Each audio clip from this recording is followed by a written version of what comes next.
folks, welcome back to another Nostalgianomics Live. Oh man, I came prepared today.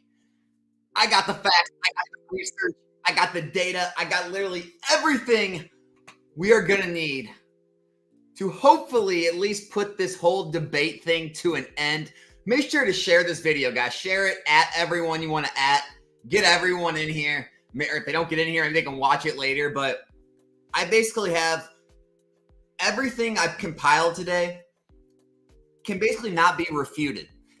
After looking at all this, after watching this entire video, if you're still not on board, you may not even, you don't have to agree like with the future and stuff. You don't have to agree with, people's takes on how well things could do, but you have to at least be able to agree on where we are in the hobby, the strength of where things are going, and be able to agree that at the end of the day, this is at least a legitimate investment, a legitimate assets, whatever it may be. But, to bury your head in the sand at this point, it just seems like it's futile. It seems like, we're just kind of talking to talk. We're just making content for the sake of content.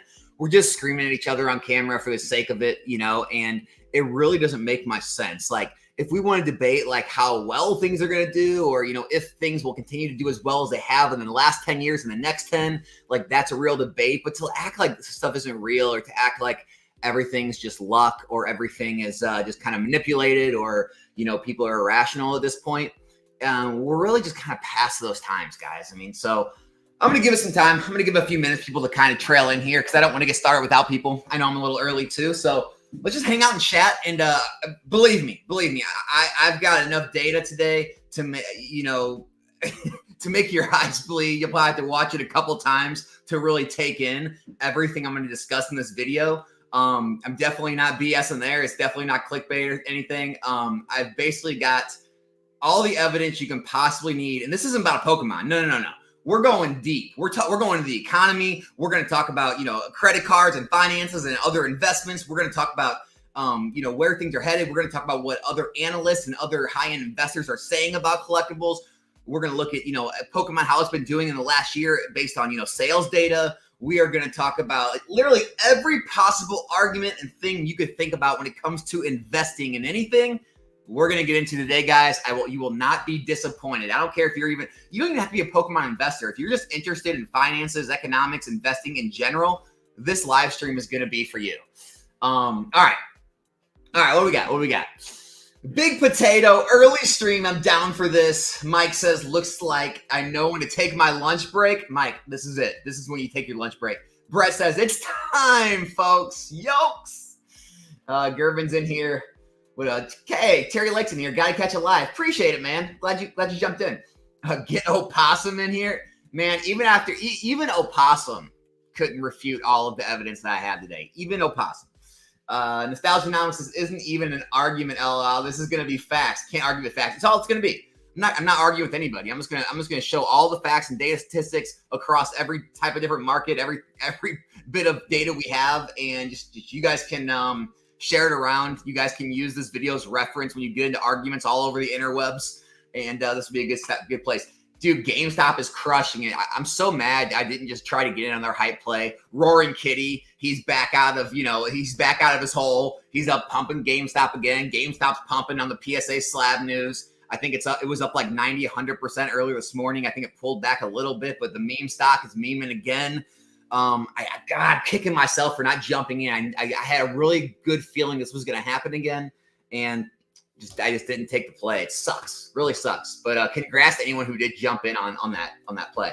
Anthony said, Alex, off topics, but thanks for these live streams. I've been struggling with depression, and it helps take my mind off things. Anthony, sorry to hear, bro. I am glad to at least add to the create some noise, create some stuff to get interested in and keep your mind off that, man.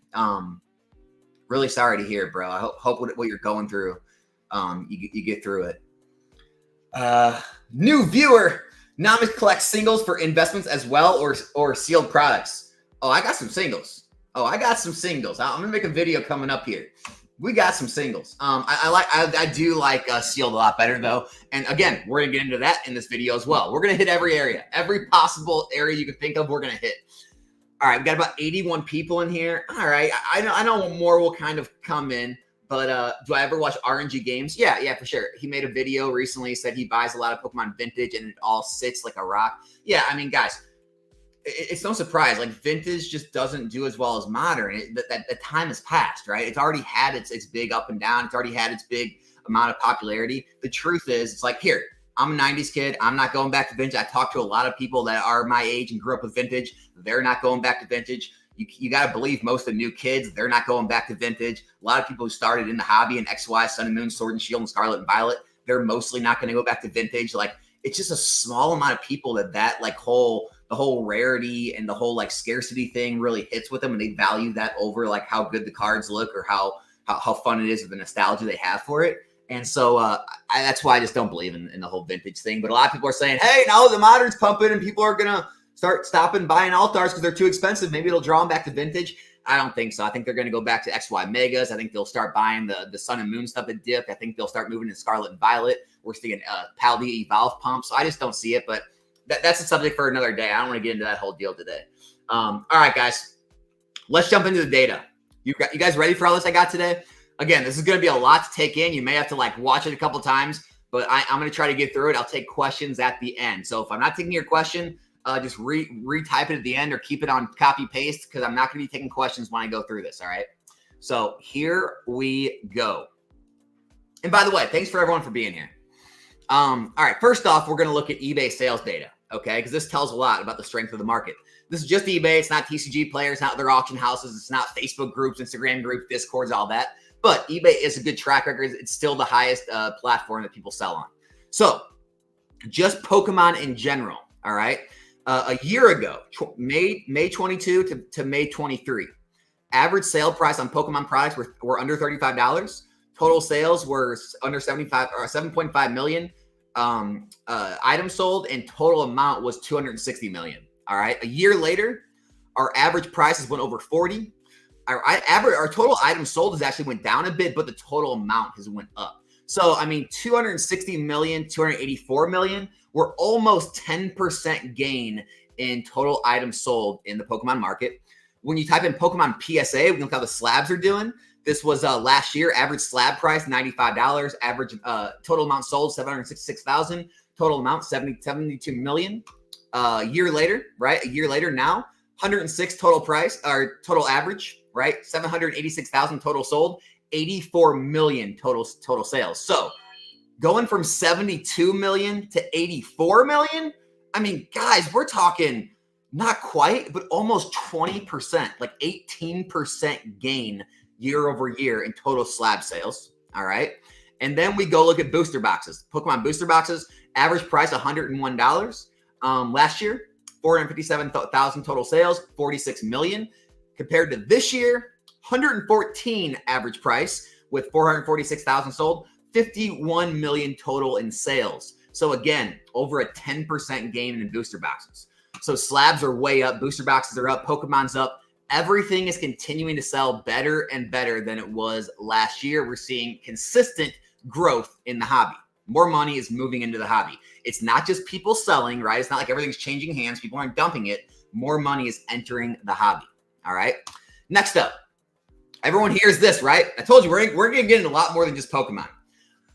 Everyone hears about the whole credit card debt thing, right? It's all the news articles. Americans are in all this credit card debt. No one can afford to live. Everyone's just racking up credit cards.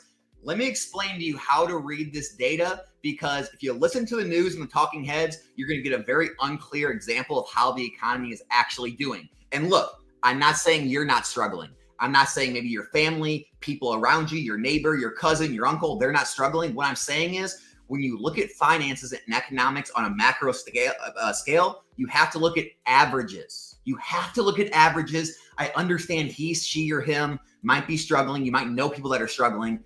But on average, we're going to look how people are doing. Everyone wants to talk about this credit card debt number being at all-time highs, all right? Let's dig into it a little deeper, though, all right? Why not talk about if people are making their bills, right?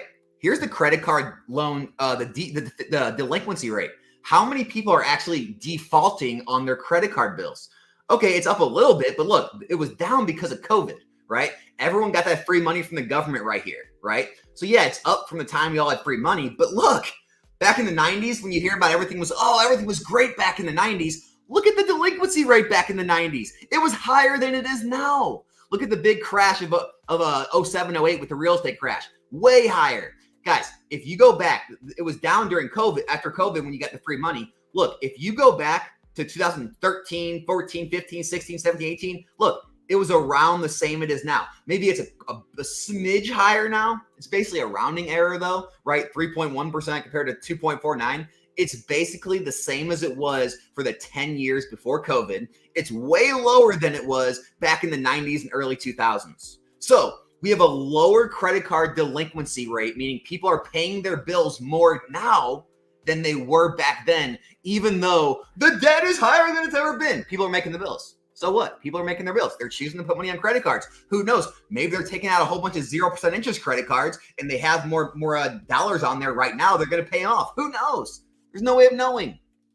Next up, single family mortgages. Oh man, everyone's going to foreclose. No one can afford their real estate. Well, here you go. Delinquencies on mortgages are at the lowest rates they have ever been in the past 30 years. 30 years. No one talks about that. Everything's negative. Everything's bad. No one's got any money. Well, people are making their mortgages. Just saying. Commercial real estate. All the investors. Oh, everyone's going to get crushed. Oh, Alex, all the investors, all the REITs, they're all going to get crushed. Here you go.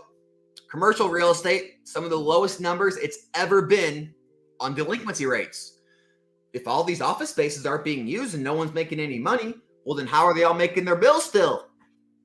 I don't know. Are we being told lies? Possibly. Numbers don't lie. People on the screen trying to play with your emotions, showing little small snippets of little graphs and charts and using big headlines. That's to play with your emotions. Numbers are not emotional. They're just numbers. They're just numbers, guys. All right, delinquency rate for business loans. Everyone's starting up businesses. Well, if everyone's businesses weren't doing well and their businesses were failing and not successful, these loans would have huge delinquency rates. However, we have the lowest business loan delinquency rates ever in the past 30 years. Well, how could this be? How could business loans be at the lowest delinquency rates ever if it's just so hard to start a business and have a business and everything's so bad, the economy's bad, no one's spending any money? Well, how are people spending money creating businesses that sell products or services, taking out loans to do that, and being able to service their debt? Could they be making money off their business because the economy's not better than people are acting like? I don't know. Just saying. All right, this is all consumer debt, all consumer loans. Again, seeing that uptake recently after COVID, but it's pretty much around the same levels it was or leading up to COVID. It's way lower than it ever was in the past 30 years in history. Okay? So what will happen is you'll see these news anchors, they'll take this right here. They will take this little snapshot right here and they'll say, oh my gosh, things are on the increase. Everyone's defaulting. Everyone's going to have their cars repossessed. Everyone's not going to pay their credit card bills. Everyone's going to be foreclosing on their houses. Look at this. Look at this right here. And then you zoom out and you say, well, what about all this for the past 30 years? Well, don't look at that. Look at this. Well, could it be that it was just way too far down because everyone got free money from COVID? Could that be the reason we're seeing an uptick because things went really far down really quick and now they're coming back up really quick? Could that be the reason?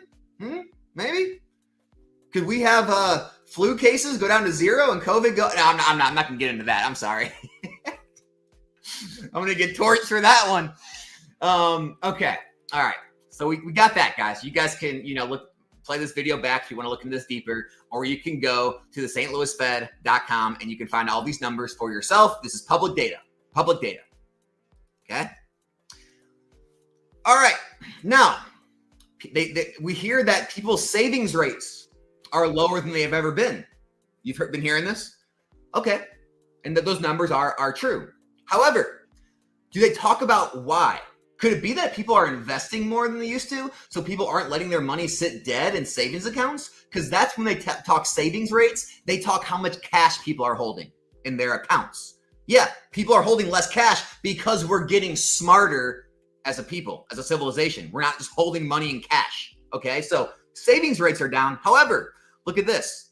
See how in the last look at this, last like 10 years, see how this is the Motley Fool, the amount of people investing in the stock market. See how it's rising? You see how we're up to 61% of the American public is now investing in the stock market compared to the low or mid 50s, what it was 10 years ago. So could it be that people are starting to put more of their money to work and not just collectibles and unregistered assets, but the stock market as well? Could it be people are taking money out of their savings account to invest in things like the stock market, real estate, Pokemon, other collectibles, because they understand that that's a better chance of growing their wealth than letting it sit in a savings account? You see what I'm saying, guys? You cannot just listen to headlines and get all afraid. You have to understand why something is happening. There's a cause and effect. Is savings going down because no one can afford to live? Well, we just saw everyone's making all of their loan payments and their bills, so it seems like people can afford to live. We see all the investments rates going up, so it seems like more people are investing, meaning they can afford to live and they can also invest more money than they used to. Maybe that's the reason savings rates are going down. I don't know. All right, talking about collectibles as assets, right? To put an end to this whole debate. Here we go. Kiplinger. Collectibles prove to be a solid asset class for investors. A solid asset class, December 15th, 2023. Credit Suisse, collectibles, an integral part of wealth. An integral part of wealth. Credit Suisse. CNBC, are collectibles for collecting or investing? Advisors weigh in, and more articles like that talking about collectibles being linked to wealth, alternate investments of the ultra wealthy, and many other articles like that. So obviously there's very smart people, very wealthy people, very huge publications, mainstream publications putting emphasis on collectibles more and more going into 23, 24, and so on. When we're being told, oh, you can't invest in this stuff. Well, if they're putting this much emphasis on it and it's this big of a topic of conversation, and there's a lot of people out there talking about how they are storing wealth and they're storing money in collectibles, do you really see this going down? Do you see this trend stopping, or do you see this trend going the opposite way and continuing to rise? Right? All the fear we hear, oh, this stuff's going to go to zero, it's all manipulated. Who would put real money in Pokemon? A lot of people do. By the way, I shared an NBC or CNBC interview with someone literally on the panel talking how he has 20% of his total assets in collectibles. This is becoming a very real thing, people. It's not this whole thing you hear in this stupid Pokemon space with all these people who probably barely have 2 nickels to rub together. They're probably working a $50,000 job and have no money to their name. And they're saying, I wouldn't have more than 1 to 2% of my wealth in Pokemon, or 5% or less is safe. It's like, it's as safe as you make it. We're going to get into that. We're going to talk about the safety of Pokemon. I'm going to prove to you how Pokemon has actually been safer. I will prove to you, not just my opinion, I'm going to prove it to you how Pokemon's been safer and less volatile. All right. Before I get into that, though, I'm going to recap a video I made not too long ago about investing in other places. So here's the S&P. If you missed the video, I'm going to recap it very quickly. I'm not going to spend a lot of time on this. If you want, you can go back to my last live stream. All right. S&P index over the past 10 years, it has returned 12.68% on your money. And yes, this assumes dividends are reinvested. All right. This means you're reinvesting all the dividends. That's what you're making. This is adjusted for inflation, and we're not taking that number. We're going to take the real number, what you actually made, 12.68% on your money, assuming dividends are reinvested. So I had this chart before on the whole Sword and Shield era. So basically, if you were to buy one box of all Sword and Shield, right, you would have put $1,200 into the era, right? One of each box, 12 sets. You would now have $2,854, which is a profit of $1,654, 136%. Even taking out shipping for each box was $8 a box, plus 13.5% fees to sell them, which you could use Arizona TCG to shout them out to have them sell your items for you at 13.5%. And you would have $478 in fees there, which would leave you $1,175 in profit, 98% profit in 4 years. All right. Now, if we're going to go back and look at Sun and Moon, look at XY, all right, we can look at all of those in the past 10 years, right? Just like S&P for 10 years. And so if you were to take in your total your total amount you have in your account now, if you were to put $1,200 every single era, $100 for each set, $100 for each set, $100 for each set, right? And you were to calculate what all of that is worth today, right? You would have invested $3,600 of your own money and you would have $23,599 today. Now, going back to the old compounding interest calculator. So you start with $100. You put $33.33 into your S&P index account every single month. Why that amount? Because a Pokemon box is released every 3 months, right? That's $100. So divided by 3 is 33.34, whatever you want to say. All right. Every month for 10 years at a 12.68% rate. That's with dividends being reinvested, remember. All right. Annually. Calculate. You would have invested $4,060. You would now have $7,500 total in 10 years. With Pokemon, you'd have $23,000. But then people want to say, well, Alex, my company matches my 401k. No problem, Timmy. So your company matches what you put in. So instead of $33.33, you're getting $66.66. Remember, you're getting the other $33 for free. You're only putting in $33, right? Company matches, 10 years, same interest rate, same compounding interest. You only still have $14,693 when you would have had $23,000 total amount even after they match your 401k. You still lose. Then people say, well, Alex, Sword and Shield's not performing like X, Y, or Sun and Moon. It's not going to perform like that. No problem there either. So if we take all this out of the argument, we have Sword and Shield, which still has $2,854, and you would have made this much in the past. That's the profit you'd have made in the past 4 years, 2 months. Okay, we'll go back to the old compounding interest calculator again. Let's go there. And we'll do the same thing, right? 133.33 for 4 years, remember. 4 years, not 10 years, because we're only doing Sword and Shield. 12.68% interest rate. Calculate that.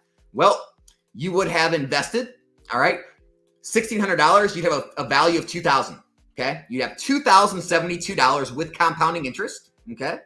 And if we go back and look at the spreadsheet, you'd have $2,800, even $2,800 total after buying one of each box. That's what it equals out to right now. So even Sword and Shield era is still beating the S&P. Look at this. Even after fees and shipping, you have $1,175 profit. If we go back and look at this, you only have what, $1,600 to $2,000. You only have a $400 profit on your investment here in 4 years. So Pokemon factually, this is not me coming up with this opinion, it factually has outpaced the S&P with dividends reinvested, even if you have company match in your 401k. No matter if you take Sword and Shield era or the past 10 years, it doesn't matter. So stop telling lies. You can talk about the future all you want, and whatever the future holds, well, maybe the future the stock market crashes too. We can talk about the future till our eyes bleed. The fact is Pokemon has outperformed. All right, moving on again. If you want to get into real estate, rental properties generate an average of return of 10.6%, while commercial properties 9.5%, REITs 11.8%. Pokemon has beat all of those as well. So real estate's not the answer. Now, people will say, well, Alex, you could have invested in Tesla. You could have invested in Nvidia. Or what about Bitcoin? You would have made more money. Of course you would have. I've never said you wouldn't. But these are all 100% more risky than Pokemon, and I can prove it. I'll prove it right now. Have you ever seen a Pokemon booster box in the history go from $80 to $90 in half? Have you ever seen that one time? Never. You've never seen a booster box drop to $40 to $45 from $80 to $90. So, as I've always said, it's the safest, right? It's safer than these other investments. Look at this. Here's Tesla. Ran up to 380, dropped in half, less than half, dropped in a third. So right now, this shows Tesla is more risky than Pokemon. It's more volatile. Nvidia, right here, right back here, went up to $300.15 per share, dropped all the way down to 120s. Dropped in a third. Therefore, Tesla is more risky than Pokemon. We can look at Bitcoin, right? Many times ran up to 8,000, dropped in less than half. Ran up here, dropped. Ran up here, dropped. Bitcoin is more risky than Pokemon. Of course, if you want to take on crazy amounts of more risk, you can beat Pokemon, but these are objectively more risky. It's not subjective. They are objectively more risky. Now people will say, well, Alex, single cards. Of course. Yes, single cards are the same way, right? Latios ran up to 2,600, right? Dropped back at 1,500. Very risky, very volatile. I agree, right? Umbreon VMAX ran to 1,300, dropped back down to the 800s. Very risky. I agree. I don't advise investing in singles long-term.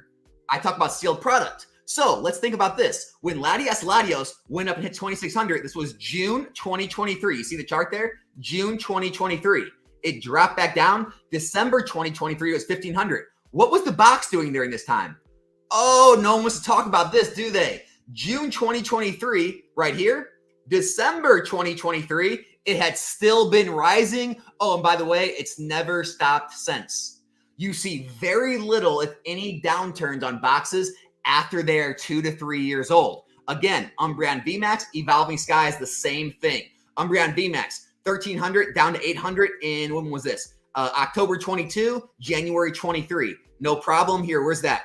October 22, right back here, 212 a box, January 23, 338 a box, and it's never stopped up from there. There's times where it goes stagnant, maybe gives back a little, but it never sees anywhere near the volatility that single stocks or Bitcoin do. See, booster boxes are the least volatile investment of everything I've shown. Facts prove that. It's not by opinion. Factually, sealed booster boxes have been less volatile than single stocks or Bitcoin, and they've proven to return more money than the S&P index or mutual funds over the past 10 years. That's when Pokemon became mainstream again. That's where it blew up. That's when collectibles started to become asset classes and get all the accolades that they've always deserved. So guys, these are all the facts. These are the facts. People can debate all they want, okay? They can debate until their eyes bleed. These are the facts. And anyone telling you different, they don't know the facts. They don't understand the economics behind it. They haven't even paid attention to what's going on in the actual economy with the whole finances, investing, where people's money's going, the credit cards, the delinquency rates, the credit card debt. They don't look at all this.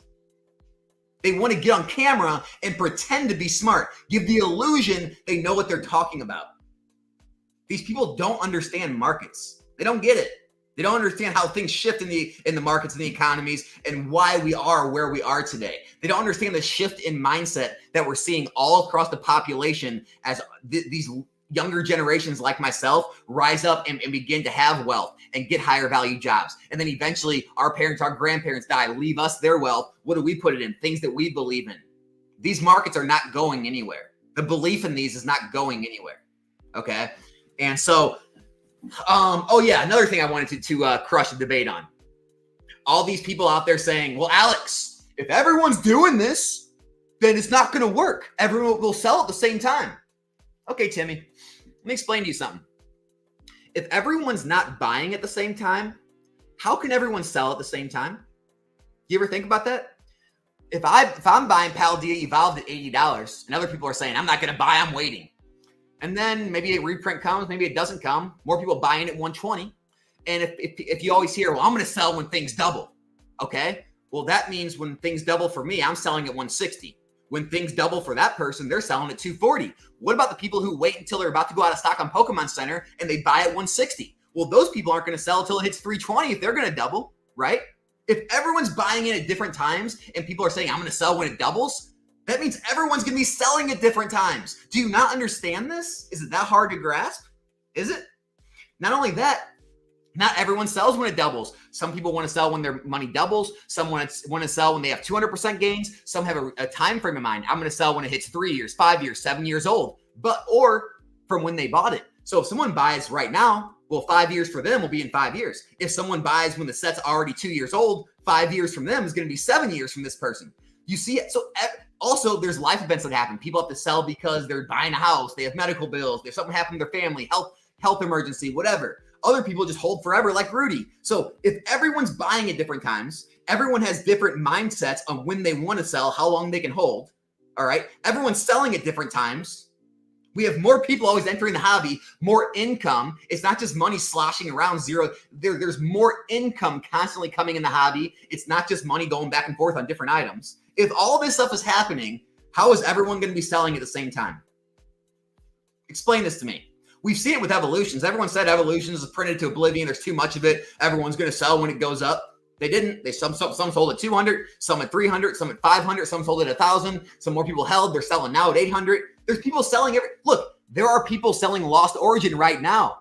I'm not selling Lost Origin, but other people are. Right there. I bought Lost Origin when it was in the 110s, 120s. Other people bought it at Pokemon Center when it was 140s. I bought some then too. And so you understand how this works. Like, this is all these people online do. They want to just create doubt. And that's all they're trying to do here. It's like the doomsday prepper people. It's just about creating doubt. And that's their whole game plan, is they just want to create doubt in people's minds without providing any factual data. It's just about talking in like these generalities, like, well, everyone's going to sell at the same time. Well, everyone's doing this now. Well, I mean, more people are doing this than ever. And who's going to buy this stuff in the future? No one actually wants this. It's all investors. Yeah, it's funny that no one wants it, but Umbreon went from $700 card to $1,500 card. And still, you have very few, if any, on the market. There's like less than 1% of them in existence on the market. If it was all about the money and everyone wanted to sell when their money doubles, why aren't they selling? By the way, I just sold an Umbreon VMAX at 1,500. That person's not going to sell at 1,500. They're going to hold on to it. Everyone who buys on the way up, they now have a different place where they're going to hold to, right? People buying Lost Origin right now. Well, now if they want to double, they're going to hold it till 400, 450. So guys, I hope I've somehow shared enough data and enough resources for you today to be able to make decisions for yourself, to be able to drown out the BS you hear online from all these people and understand the actual facts that drives these markets, and understand that it's not all just this manipulation scheme. It's not all irrationality. By the way, that's the funniest thing in the world. Someone shared, and I've talked about it before, how I've been banned from E4, the online forum, but someone shared a forum post on there literally this last week in my Discord. And guys, it's literally like people are still living in back when I was still on there in like 2019. It's like they were living 5 years in the past. You can click on these threads still about modern cards. Guys, they're regurgitating the same things they've always said for the past 5-10 years. Oh my gosh, these people are so irrational. Man, I'm selling my alt arts into this market. I'm selling my modern boxes. I'm putting it into things that will actually hold value. The vintage. Oh yeah. Yeah, how those vintage investments do for? Oh, they're going to do good though. They're going to do good in the future. You guys are all stupid. It's like, here's the thing. You've already lost. I can sell all of my modern right now. Okay? I can take hundreds of % gains. I can realize those gains. It's not paper money. It's on paper. It's recorded gains now. And I can go buy all the same vintage that you've been sitting on for the past 5 years, making $0 on. And now I've got all the cards that I could have bought 5 years ago when everyone said you should have bought them, right? 3 years ago, whatever. And have a ton of money in the bank from all the money I made investing in modern when everyone was saying, stay away from it, it's irrational, blah, blah, blah. It's like, at some point, you can't even catch up anymore, right? At some point, let's say this modern stuff keeps going. Let's just say hypothetically, right? Now we're playing a hypothetical game. Let's say Lost Origin goes to 500 a box, Evolving Skies goes to 1,000, 1,500. All these alt arts continue to rise and they hold value. Let's just say all that happens and you're 2, 3, 4, 500% up on your money. By the time the vintage stuff finally moves, if it ever does, you can't even catch up. People will be posting, guys, look at this vintage card. It's up 50%. It's up 100%. And we're all sitting here like, okay, I've made 50, 100% 10 times on 10 different modern items. I've already rinsed and repeated. I've already sold off my Lost Origin for 400. I bought Scarlet and Violet Paldea Evolved. Now that's going for 200, 300. Like I've already cycled through like multiple times making hundreds of % of my money. I'm like 500, 1,000% up overall now. And you waited 5, 6, 7, 8, 9, 10 years to make 100%? Are you kidding me? Like, that's what we're going to get to at some point. Like, people will just keep kicking the can down the road and saying, Alex, just wait. You're going to be wrong. Just wait. I can't be wrong. You're already wrong. Like, you can't win at this point. Things would have to have a black swan event and go to the moon for you to be right at this point. That's what people are not getting. Like, you've already been wrong too long. Modern has already produced too many gains at this point for vintage to catch up. And modern continues to do it. Now we're seeing SIRs move. Now we're seeing Paldea Evolved move. We're seeing all the Sword and Shield move. Like, you're just going to get further and further and further behind the more you want to deny this market. And the more people that continue to realize their gains and sell into the strength, maybe put some away long-term, but sell some, it's like you're just consistently getting further and further and further ahead to the point where you can't lose. I've talked about it before. The amount of money I've sold already, like back during the COVID and stuff, I can't lose at this point. I don't even have enough inventory right now. If everything went to zero for me to actually lose on this hobby, I'd still be up overall in this hobby, right? And so eventually everyone will get to that point if they stick with the system, right? Continue to move into modern sealed, let it rise over the next 2, 3, 4, 5 years, realize your gains, rinse and repeat into the newer boxes, let that happen. It's a constant cycle. That's all I got, guys. Let's see what the chat's saying. I'm sure I got some crazy stuff going on because people hate hearing facts and truth in this hobby. Everyone likes the nice, fence sitting content and, oh, you can do well doing whatever, collect what you like, blah, blah, blah. No, let's call it how it is. BS aside, let's call it how it is. I don't mind taking the hate. I'm used to it by now. All right. I mean, I've done it enough. It's old news. Old news. All right. We'll see what we got going on. Can't wait to hear the counter arguments in the chat. All right. I disagree. One record sale of first edition Charizard will ignite vintage. Everything goes in cycles. It'll come back.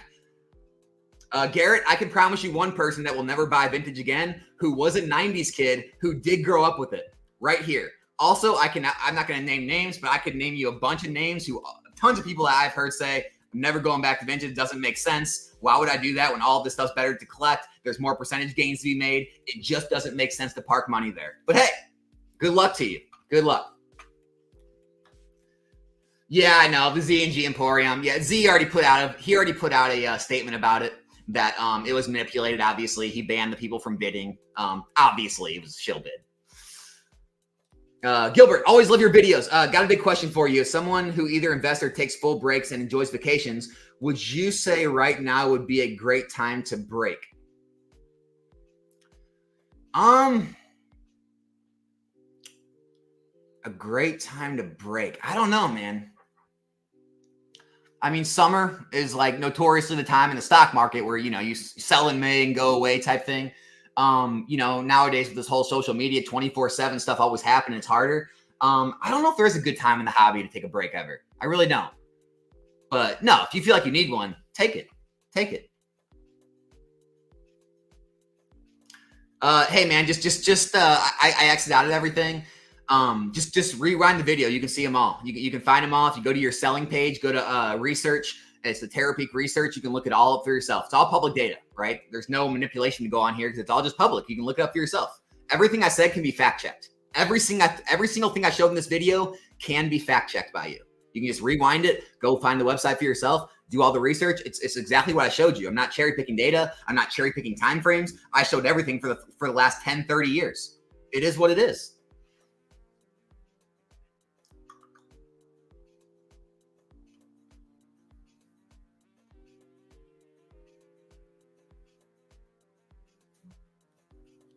Numbers are emotional. Every time I look at new car prices, I cry. Oh man, that's funny.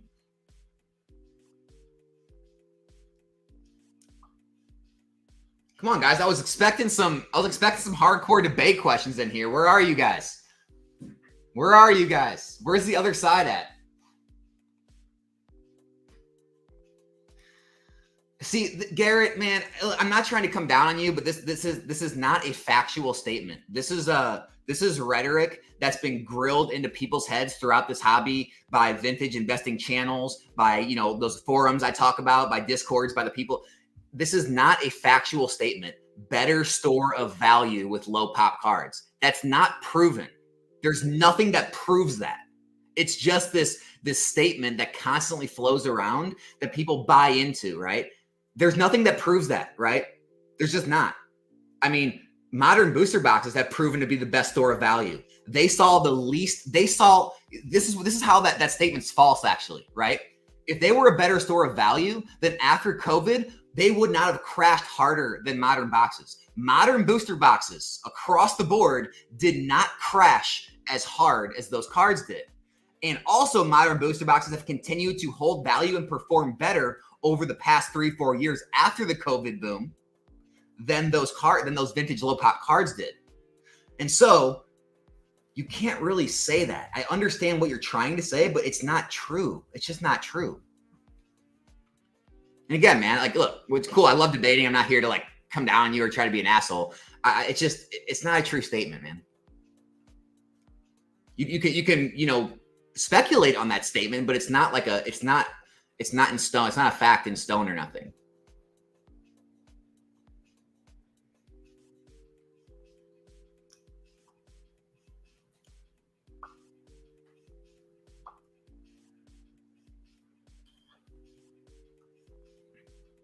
Okay, yeah, I love the tax conversation. So, Derek, there are literally taxes in everything you do. I'm glad you brought this up. I wanted to talk about this. Everyone's 401k will get taxed. The money grows tax-free, but then you get taxed when you take it out. Here's the other thing. What's about the future? All this future talk. Oh, Pokemon's going to crash. All right, let's talk about the future. You have absolutely no guarantee of what the tax rate's going to be in the future. The government could raise the capital gains tax on 401ks to 70%. We've seen other countries. Look at Canada. Look at other countries. What if the government just says, okay, now 401ks, IRAs are taxed? What if they say, hey, you know what? Screw the Roth IRA stuff. We're going to change the law. You can't do that. Sure we can. We're the government. We're the biggest mob in the world. We can do whatever the hell we want. We got the biggest military. What are you going to do about it? We'll throw you in jail. And maybe they tax your freaking... Look, you have no guarantees that your 401k won't be taxed into high heavens when you pull that money out. No guarantees. Same thing with your IRA. So, talking about no guarantees in Pokemon, let's talk about no guarantees. Now, I can guarantee you one thing. You can set up a business in Pokemon, right? And you can go talk to an accountant, and you can talk to them about cash basis accounting, and you can learn how you can grow your Pokemon inventory. You can do that, right? Everyone's kicking the can down the road. Same thing with real estate. You're just 1041 exchanging it, or whatever it's called, into a new property, and you're just kicking your can down the road till eventually you sell, or you can obviously refinance, take the money out. You're always going to have payments. You're always going to have renters in those houses, and it's just kind of like a into eternity type thing. But yeah, taxes are a thing in anything, in any profits you make. Business profits, investing profits, real estate profits, right?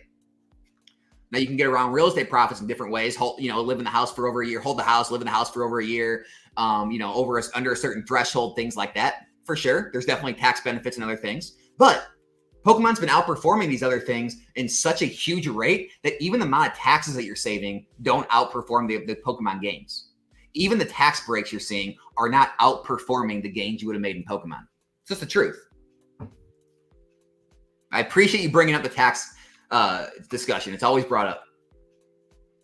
Learn the tax rules. Talk to accountants. Understand.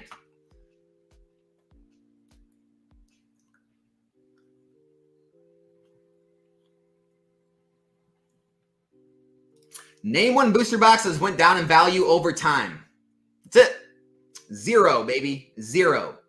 100% chance of return since the inception of Pokemon.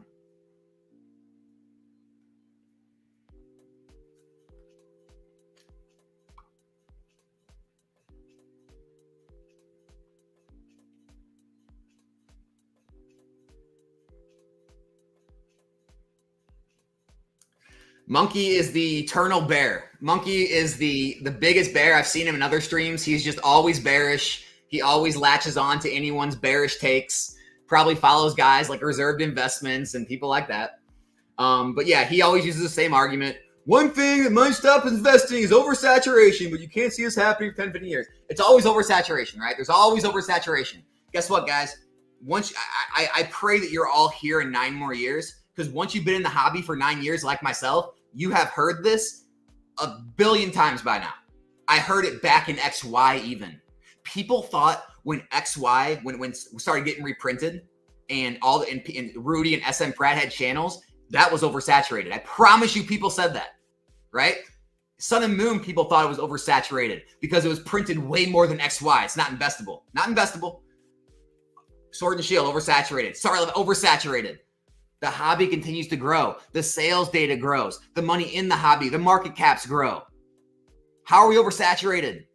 If the hobby continues to grow at the same rate as the amount of percentage of people, not the total amount of people, but the amount of percentage of people that are investing in it, are we still good? Are we still good? Because I promise you, the investors in this hobby are still such a small, minute part of this whole thing. Contrary to what you might believe, right?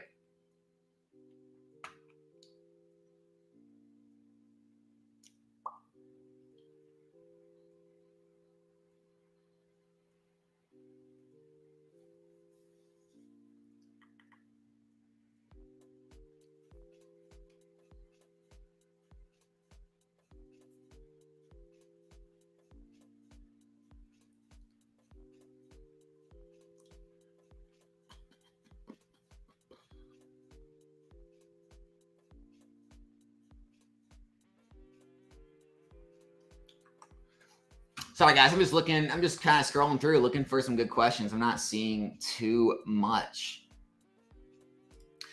I'm a doomsday prepper. That's a pretty broad term to lump as an all-in, though. I love it. I love it. Oh, Boondock Games. Boondock Games is usually a pretty bearish person, too. But what happens if prices start to fall? Paint that picture and race to the bottom. That would ensue. Oh, man. So kind of like when we saw tag teams and waifus crash.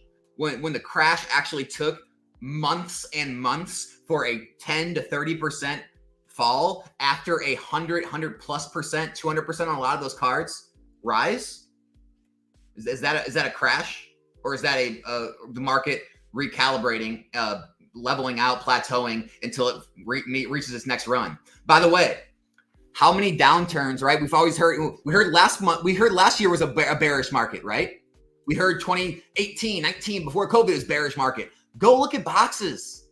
They weren't crashing. This is another lie. Things don't crash. Oh, man. A lot of people talk about the upside. Don't talk about the downside. Yep, same thing.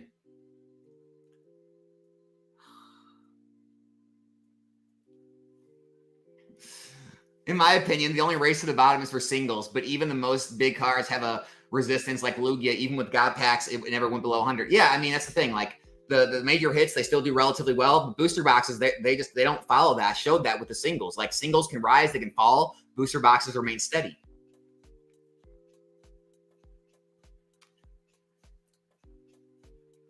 Appreciate it, man. Thanks for the love. What do you think about buying multiple copies of singles before they reach higher prices? For example, Umbreon Trainer Gallery, VMAX, they've all gone. Yeah, absolutely. 100%. I think you can definitely make. So I'm a big fan of making shorter to medium term plays on singles, right? Like anywhere from months to maybe up to like maybe a couple years, right? I'm a very big fan of that. That's why I moved into so many alt arts. I missed some of the trainer galleries because I was just so focused on building huge positions of alt arts. But yeah, 100%. Like I really believe in single plays. Absolutely. I believe in long-term booster box plays because they're more stable, they're less volatile, they're safer. But I do believe in short-term single plays for sure.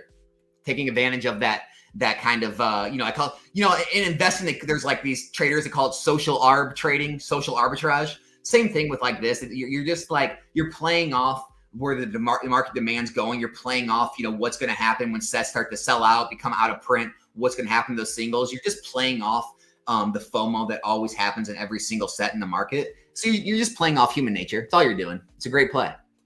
Continues to work time and time again.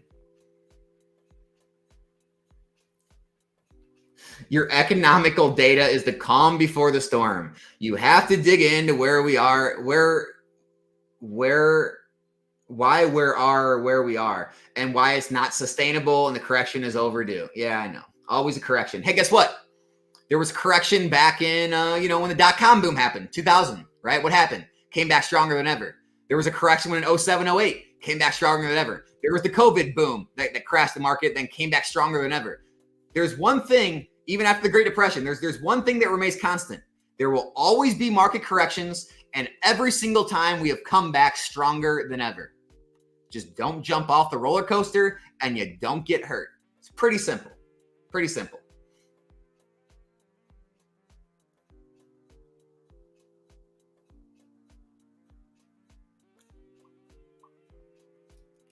Alex, am I an idiot for selling a few Lost Origin cases, buy Silver Tempest cases with profit I made? Absolutely not. I think, I'm not selling personally, but I don't think it's a bad idea to take some money off the table. You can lower your cost basis on what you're holding. You can lock in the gains and just reduces your exposure. It reduces your risk level for the hobby. The more times you can do this, the less and less of your actual hard-earned capital, that your income that you put into the hobby will actually be left in the hobby. And you can continue to do this over and over. So eventually you pull all of your original capital out of the hobby and you're playing with house's money. And then it gets really fun. Then you're not worried about all the ebbs and flows that everyone else is because you're playing with house's money. You can start to take, higher risks. When those risks pay off, you make higher rewards. 100%. I never disagree with someone selling into strength. Never disagree with it. I personally think things are going higher, so I'm continuing to hold a little longer right now before I take any profits. But absolutely, I understand people selling too. 100%. Great idea. Yeah, man, the Roaring Kitty is back. The price of GME shares have doubled. I'm sure it's Roaring Kitty. It's the PSA announcement with them selling and buying slabs. It's a huge play right now. No telling how high it could go. People love to get in on the meme things. So yeah, it's gonna be fun to watch. It's gonna be fun to watch. When I was younger, when I was in my early 20s, I probably would have tried to get in and play. These days, I'm much more conservative, and I probably won't be jumping on that play. But to those of you that do and make money, man, have at it. Congrats. I wish you the best.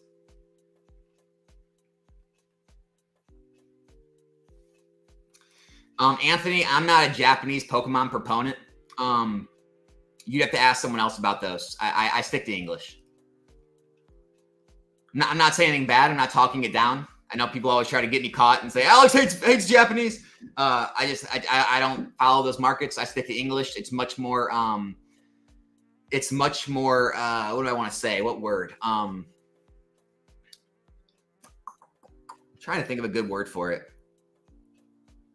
Predictable. English is much more predictable, right?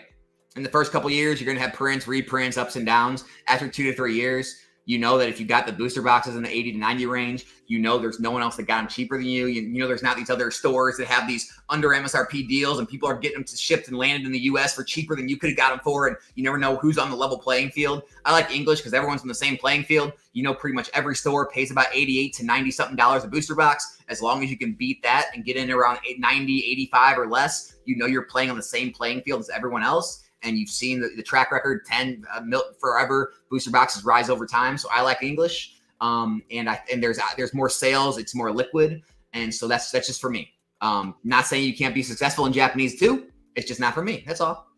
I have a Japanese video. I explained it all. If you look at my channel, it's only a few videos back. Go watch that one.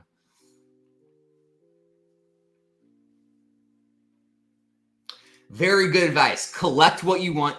Don't invest in what you want. Absolutely.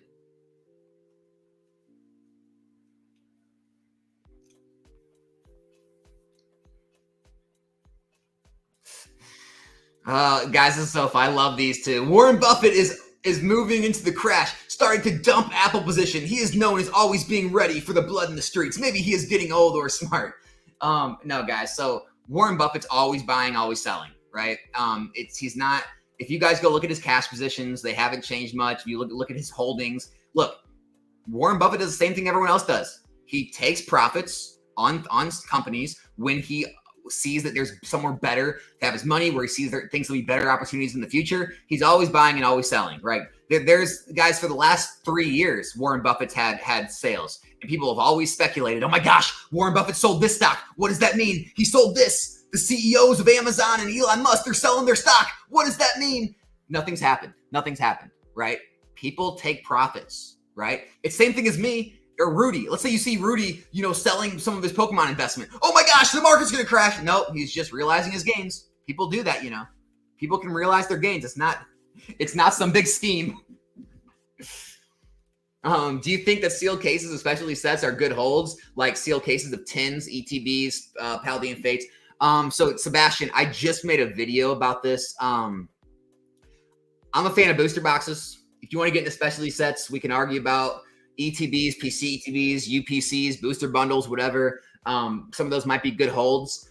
Just be very careful when you're trying to move all these different products, the tins and the mini tins, the blisters, and all this crazy stuff. They are a lot less liquid in the future. So just be careful how big of positions you get. You will have problems moving out of large amounts of them in the future, especially if you want full market price, whereas it's very easy to get full market price on booster boxes. Very, very much more liquid.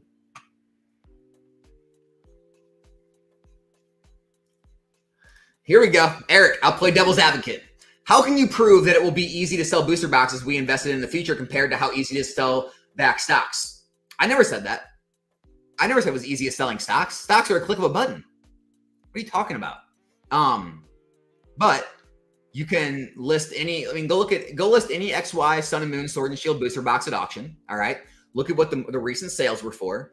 And I can't guarantee it, right? You never know. Like you might do some weird listing, not title it right, not have good pictures. Maybe your box is not in good shape, but taking into account, let's say you list it correctly, good title, good pictures, you're a reputable seller, Your box is in good shape, minty shape. It's tight plastic, no dents. You're usually always going to get at least like 85, 90%, if not 100% or more of full market value.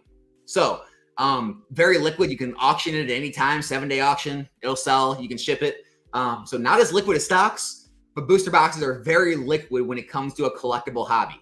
All right. Much more liquid than other, I would say, more trusted collectibles, right? Like the art markets or the wine markets or like collectible cars or, like go watch the Barrett Jackson's auctions or whatever. You'll see cars that like sell one year for, up here, next year, the same car goes for here. Like they're way more volatile than booster boxes, right? And so I never said they're as liquid as stocks, but if the amount of gains we've seen that have been so much better, if the amount of liquidity being a little less is worth it to you, then great. If you just want that click button sell, then it's not for you. Pokemon investing isn't for you, dude. That's all it is. And I know you're saying you're playing devil's advocate. It's not you specifically, just generally. It's not for anyone out there if liquidity is such an issue to where they can't wait on their money for a week or 2 weeks. That's all. Brilliant Stars still seems undervalued. I thought it'd be over $200 a box. I think it's still a good pickup. I think it's stronger than Astral Radiance. I think it's stronger than Silver Tempest.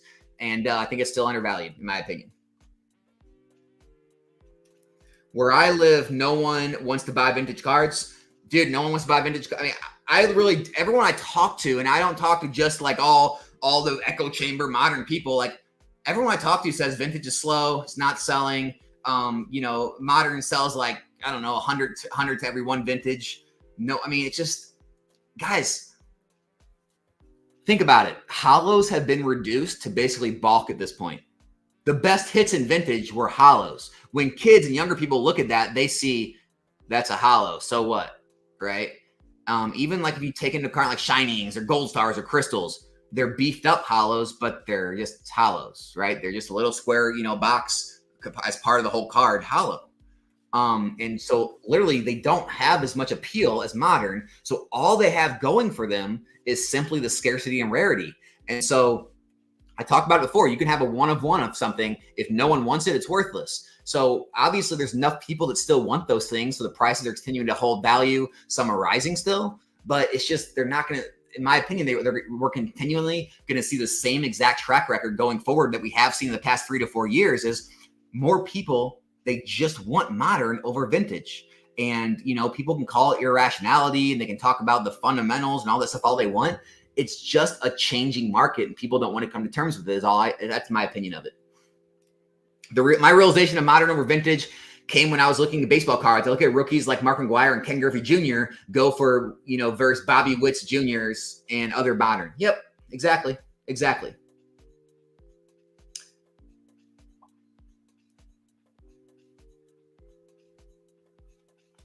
Hey, Alex, Sword and Shield hits getting really high prices. Many people switch again to Japanese cards for that reason. I'm personally feeling uncomfortable with some of the really high prices in English. Yeah, I don't know what to tell you, man. Go look at XY, go look at Sun and Moon, look at the top hits from those eras, look at the prices they've held for the past, 3, 4, 5, 6, 7, 8, 9, 10 years. They've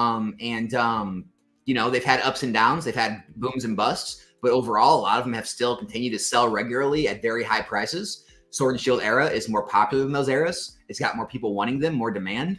And so I think a lot of these cards are going to remain very high priced. I'm not saying there's not going to be a pullback, but I would not expect a crash, right? I wouldn't expect like a 50% plus crash in these values. There might be a 10, 20, maybe even 30% pullback. There may be more rises. There may be higher highs in the future sometime. Look, here's another thing to think about. If people are paying thousands of dollars for Disney or Arcana cards, for, One Piece cards, for Dragon Ball cards, you don't think they're going to pay that for Pokemon cards, which is a much more successful IP? And these cards are very rare, 1 in 500 to 800 packs in these alt arts. Just keep that into consideration. Yeah, there's more of them out there because there's way more people into Pokemon, right? There's the amount of supply to meet the demand. That's all it is.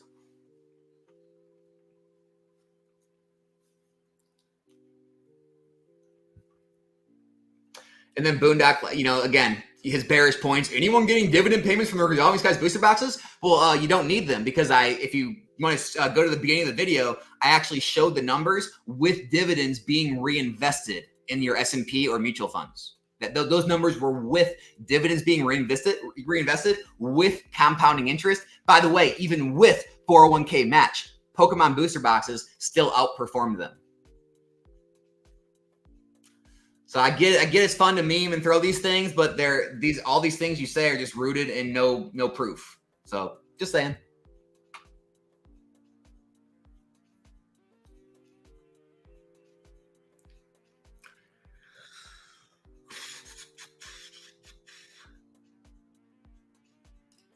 Ooh, man. This is like one of my favorite cards in the whole hobby, dude. The Shining Legends Test Tube Mewtwo. Buying Test Tube Mewtwo slabs for $60. Oh, they're 8.5. Sorry. I was really confused there. I plan on selling them after cracking them due to the price well above 120. Oh, for raw? Well, yeah, dude. That's how it is, right? I haven't checked the market. That's a crazy play. Do that. If that's the play right now, play it. But yeah, love Test Tube Mewtwo. They're getting the PSA 10s. If you haven't looked, they're getting more and more scarce. I've been following a couple. They're starting to sell out. The prices are starting to rise again on those. I think they're in the 800s again, around like 800 to over 800 again. And I'm still holding mine. I like that card. I'm not selling that card. Don't care what it gets to. I'm heavily invested in Sword and Shield. I've been buying collectibles for 15 years. I'm playing devil's advocate. Challenging my bullish beliefs is important. Dude, you're not bullish. Get out of here. I see you. I've peeked my head in other streams. I see you in the comments, trashing me, trashing my channel, trashing my takes. Come on, bro. Let's call a spade here. Come on.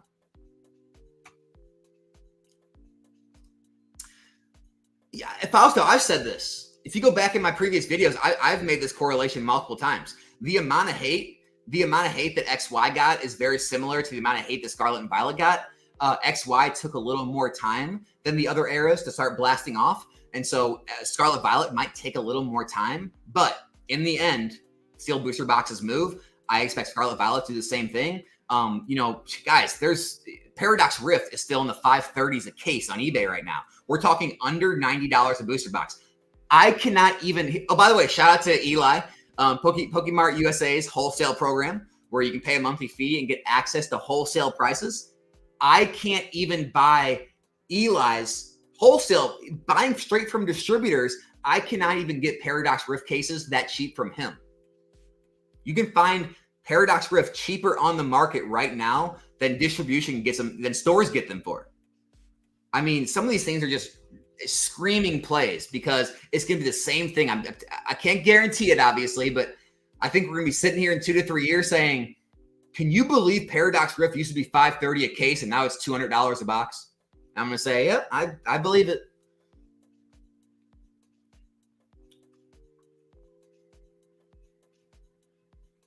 When does the label change from collector to investor? I'll tell you when my label changed. And this is my opinion. I think when you're a collector, you are spending your money. And that's what I did in my first couple of years in the hobby, 2015 to 2016. I was just spending money, baby. I was just buying things I liked. I didn't even know investing existed. I was just buying things I liked from my childhood that either I remembered having or I couldn't have. My parents didn't buy it for me, or I saw others had it and I always wanted it. I even bought like the old Pokemon board game, the Master Trainer board game. Like I bought the Game Boy games. I bought the old Pikachu yellow Game Boy. Like I was just the old theme decks. I was just buying things that I enjoyed, spending money with no thought of what they were going to be worth or what it was going to be worth in the future. It was the same as me going and buying, going and seeing a movie for entertainment or going and buying, a video game, right, to play. Same thing. I was just buying things. I was spending my money on things I liked. It became an investment for me when a friend of mine got in the hobby. I tell the story a lot, but he came over to my house. I brought him back to my closet. I go, hey, come here, man. I got something to show you. And I opened up my closet and I showed him all this stuff. And he's like, dude, you kept all this stuff from when you were a kid? And I was like, no, dude, I've been buying it, man. He's like collecting it. It's awesome. He's like, oh my God, I'd love to get some of this stuff. So I get a call from him the next week, and he's on eBay. And he's like, hey, Alex, man, so I thought you said you paid $30 for those base set packs or $25 at the card shop. I'm like, yeah, I did, man. He goes, well, they're $50 now. And I'm like, no. He's like, yeah, dude. Like, and most of them are selling for 60. There's only a few at 50. And I'm like, oh, you don't understand eBay. Here, I'll search for you. I got on eBay. I'm like, doop, doop, doop, doop, doop. I'm like, oh my gosh, recent sales. Oh my gosh, very, very few listed under $60. I'm like, these things just doubled in a year. And then I started researching everything I bought, and almost everything I bought was up in value. And I'm like, light bulb moment. And that's the time I became an investor, is when I started paying attention to values, when I started to buy things with the intention of those moving up in value over time, which is the definition of an investment. If you guys don't know, the reason Pokemon is an investment, it's not debatable, is we can't create our own definitions. The definition of an investment is anything that you buy with intention of that rising in value in the future. That's all it is. It's all an investment is. It can be anything, right? And so that's when it became an investment for me, is when it really became about how I see this item performing in the future and not just about spending money. So that's what I would say what separates a collector from an investor. But you can do both, right? It's just, that's what I would say what separates it. Danny's shilling CZ. I like it. Keep it going, Danny. Let's shill CZ, baby. Oh, man. I feel like the later half of XY secret rares are really slept on. They are basically alt arts, and they have been going down in price. 100%. Yep. Mewtwo's, Fates Collide, Alakazam, the Mega Gyarados, all those. Love them. Love them. Absolutely. After watching OKJ Love live, it seems like a lot of people don't have even a basic understanding of investing. This niche needs more fundamental investing education content. 100%. Yeah, it was very clear to me after that too, that a lot of this hobby just kind of speaks out of their ass, and they don't actually understand. And this has been what I thought for years, is that a lot of this hobby, this is not me being mean. It's a bunch of nerds who collected what they liked and got very lucky. They just blew all their money on Pokemon because they liked it. They got very lucky that we had that Black Swan event, and they became, millionaires or whatever it may be. Their collections became very valuable. And then they started speaking in terms of that in terms of like power, or in terms of almost like reverence in the hobby, that they were some investment expert all of a sudden. It's like, dude, no, you weren't. No, you weren't. You were a nerd that never stopped collecting Pokemon cards. You got lucky that everything went to the moon. And now you're having a very hard time navigating these markets because you don't actually understand the basics of fundamentals of investing and economics, and why markets move, and why this market moves over why the stock market moves over why real estate moves. There's so many different fundamentals. And I 100% think there's just not a lot of actual people in this hobby that understand markets, and they just understand, Pokemon or collecting it, or, these are its popular species, or this is that, this is this, and that's why it's going to go up. And it's like, sometimes it works out, sometimes it doesn't. But I agree with that. I wish we had more content from actual financial advisors, people who understand finance, people who understand different markets, which I'm going to have a live stream in the future with real estate investors, stock market investors, like wealth managers. I'm going to have a live stream, bring people on. And so it's going to be removed from Pokemon. It's going to just focus on finances, because that's what I just think we need, that kind of content. It can't all just be, oh my gosh, let's collect. Look how cute Pikachu is. Oh my God. Look at this chart. It's going up. Oh, look at this product. A new tin is released. Oh, this promo is going to do well. It needs to be real financial education, because just like all those articles you've seen, this is becoming a very legitimate asset. It's being talked about by CNBC, Credit Suisse, Kiplinger, all these huge financial publications. This is going to be a respected asset class going forward into the future, whether you like it or not. Collectibles are going to be there.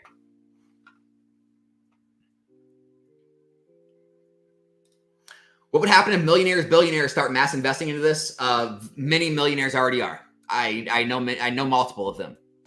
I have multiple people that I know personally now that have multi-millions, if not deca-millions, meaning over $10 million, that do invest in Pokemon now. So it's already happening. I'm not sure of any billionaires, but that's where we're at. I mean, maybe Gary Vee will become a billionaire at one point, and then Gary Vee invests in Pokemon. So there you go.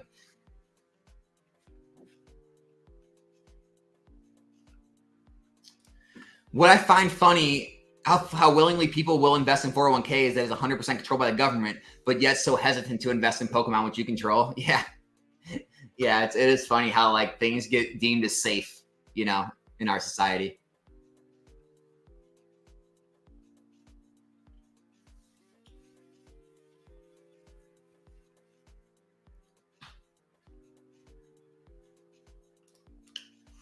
Perfect question. Japanese literally just got sliced in half prices recently. What's keeping English safe from this? Some devil's advocate. I'm generally bullish. No, payday. So Japanese just went through what vintage went through during the COVID boom, right? It went through irrational upsides. It got ran up higher than it ever should have.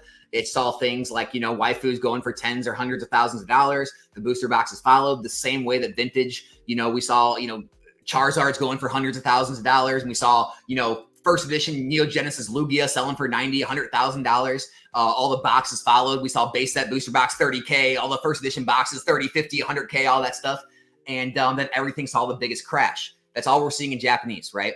English Modern did not go through this. English Modern did not go through as crazy of upsides. And that's why it did not have as crazy of downsides. That's why it's remained stable. And so that's why it dropped in half. Like, you're not going to see Japanese booster boxes drop in half from $40, $50, $60, right? You're not going to see an MSRP drop in half, just like we're not going to see English boxes at $80, $90, $100 drop in half down to $50, $60, right? And so we're going through, Japanese went through a bubble, whether you want to like it, whether you like it or not. And it's just, this is what a bubble pop looks like. Things will be fine. It's going to take a little bit for things to kind of catch themselves and start to get enough acceptance again, enough, faith again, and start to move up. Well, it's going to take time for that supply glut to wear off, because a lot of money left the hobby because of all the downturn. And so you have a ton of product hitting the market at the same time as demand is leaving the market. So you're left with a big supply glut. And so it's just going to take time for that to get eaten away. So it's just going to take a little longer than people are used to. And people are going to have to get used to normalized gains. You're not going to see the Japanese gains we've seen in the last 3 to 4 years. That's most likely not going to happen again. Just like the vintage gains you saw back in 2020, 2021 are most likely never going to happen again. You're going to have to get used to the regular gains. And so while people were kind of crapping on English for the last few years, oh, we're outperforming English. It's like, well, English isn't crashing though, right? Because English wasn't all, manipulated up really high because people were all throwing money in trying to chase the free tendies. And so, yeah, just like I talked about the whole volatility thing, English boxes didn't see as much upsides, but they also are not seeing as big of downsides. So it's all about how conservative you want to be, how much risk you want to take. So that's what's going on with Japanese right now. And that's why English, I think, is protected from it. It's because it's not seeing those dramatic rises in the boxes. Some of the alt arts and some of these other cards will eventually reach a point where they'll give some money back. But they're also not being as manipulated as some of those cards were. I mean, look at some of those waifu cards in Japan, like thousands and thousands of % gain. We're not seeing that with alt arts. We're seeing like them now reaching their 1-year highs. We're seeing like 100%, if that, of gains, 100, 120, 150% gains. Like maybe they're a little overbought right now, but it's nothing like we've seen with Japanese in the recent years. Nothing, not even close. Not even close. Do you like Bidenomics? Nostalgianomics is not a fan of Bidenomics, no. Alex is a fan of as limited government as humanly as possible and for the free market to thrive on its own. That is what Alex is a fan of.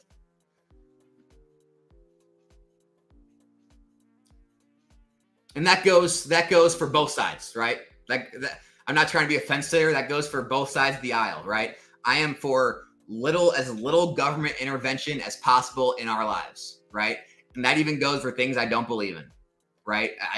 I don't think the government should be telling us how to live our lives.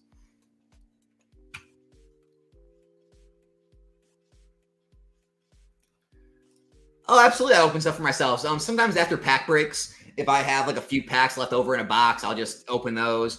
Or, when new sets come out, me and my wife will open some of the new set. Or, if I just really have that itch, I'll grab an ETB or something and open it. But very rarely these days because my luck sucks. Oh, man.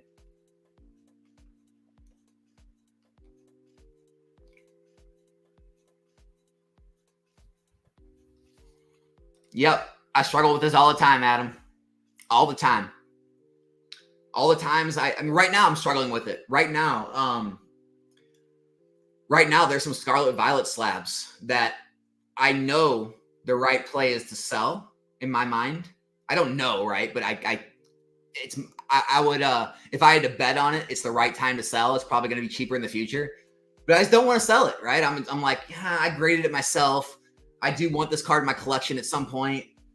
Maybe I could make some profit and get into cheaper dollar. It's the right play, but what's the use? I don't care. I'll eat the loss. I like the card. I want to keep it. 100% I'm going through that all the time. All the time.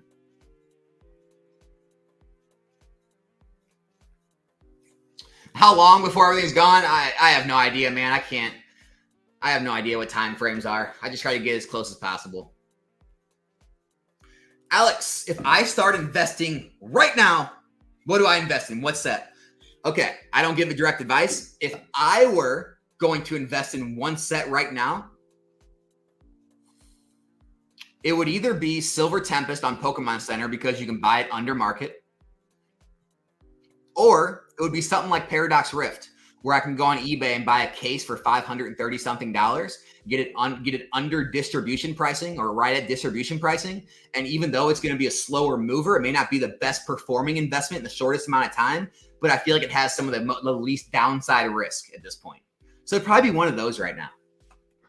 I think it's a stronger set than SV base, and it's almost the same price as SV base within a few dollars per box. And so, yeah, I like those two plays right now. Alex, you said your eBay is bare. When do you see those alt arts up for sale? You guys know it's time. My eBay is not bare. I have some on there. I have some items. I've actually got some auctions. Hold on. Do I have a stack over here? Here's. I have some auctions coming up. I'll leave it. You guys can follow my eBay. I am going to be auctioning off some alt arts. I mentioned this in one of my videos or lives I was on. I'm going to start auctioning off some of the doubles, triples, quadruples, whatever I have. I'm going to be keeping most of my alt arts for my collection, but all the ones that I invested in, I made a conscious financial play on. I'm going to start taking profits because on some of these I'm up like literally 80, 100, 120%.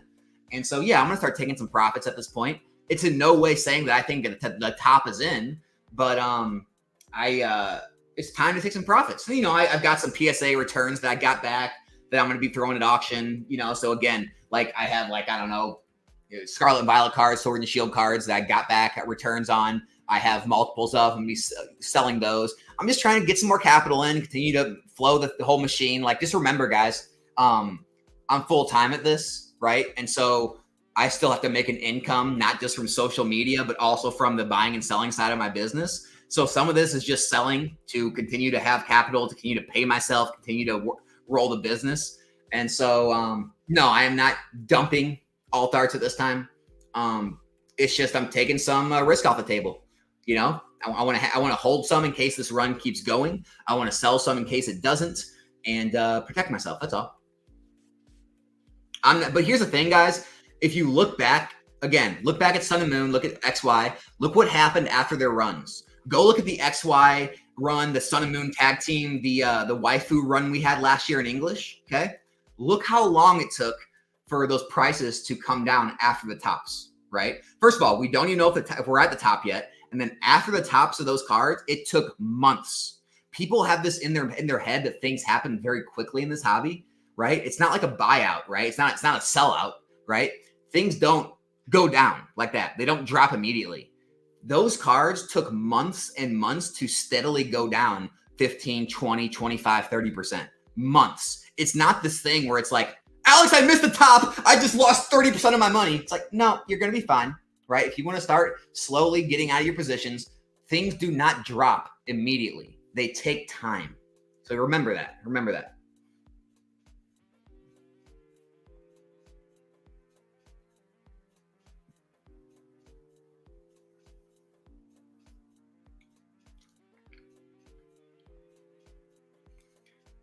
Alex Larson, I'm a little behind the video, but I'm a 90s kid who collected Pokemon from the jump. I'm all about the art and modern card art is far superior to vintage, in my opinion.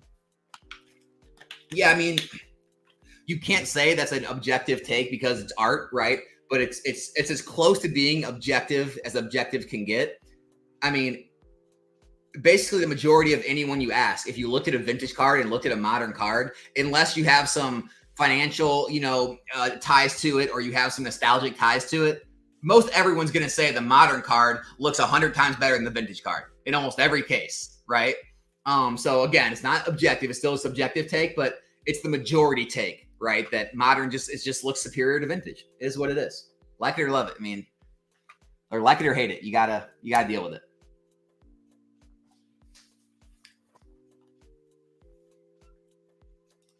Dude, if that's true, that's ridiculous. You are the man, if that is true. Congrats to you, my friend.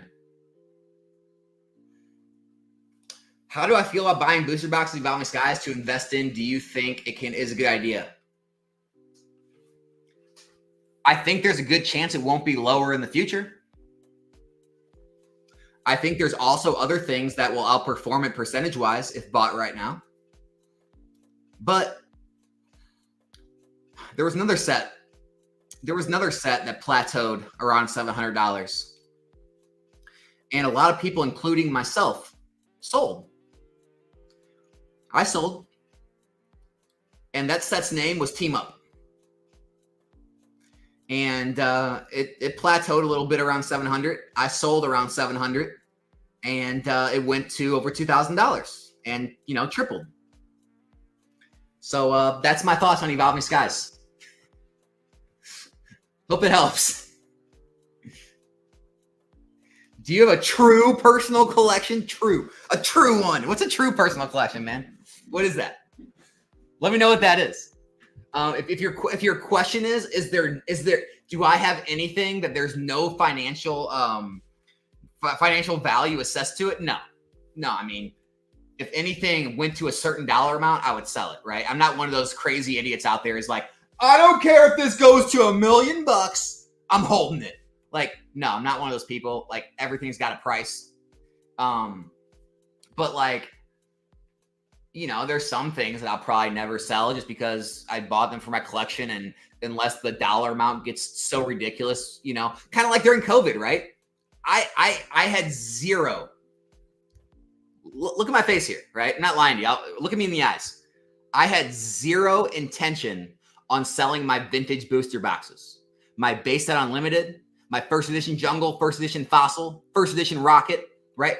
I had absolutely zero thought of selling those until maybe I was like retired, 50s, 60s, 70s, whatever. Maybe I wasn't going to sell them then. Maybe I just opened them, but I had zero intention of selling any of it. And had to, right? Price got too out of hand, right? When something that you paid $2,000 for goes to $30,000, guess I wasn't a true collector, right? So, yeah, man, everything's got a price, but I do have items that are in my collection I would consider. And I wouldn't put them on my investment spreadsheet, right? I don't have them listed like in terms of like, I'm going to sell when it gets to a certain point or a certain percentage gain the way I do with my sealed product or some of my slabs I hold. But, and then at the end of the day, everything's for sale.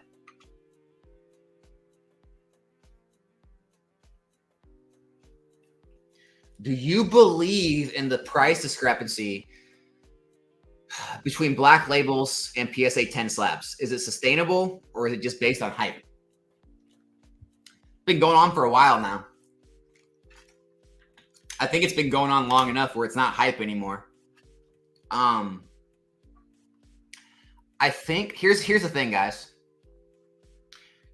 The argument people make for vintage where they say, the whales, like the high-end people, that's what they go after. The same's true for these. The rich people, the high-end collectors, they prefer the black labels because they want that creme de la creme copy, right? They want that. Like they want to collect, they want that Lamborghini that's a special, they don't want just a Lamborghini. They want that special edition Lamborghini. They want that Ferrari Enzo. They want that car that's only produced this amount of times that barely anyone else in the world can own. And they don't care what the cost is. They don't care what the investment, how good it's going to do. They just want to own it because not many other people can own it. And there's always going to be things and hobbies for that bracket of people. And so, no, I think there's a market for them.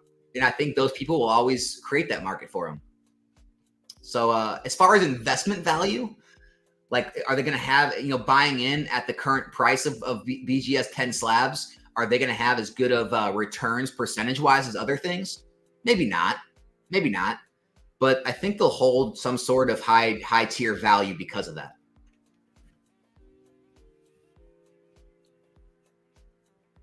If Trump wins, Pokemon is going to skyrocket. Why?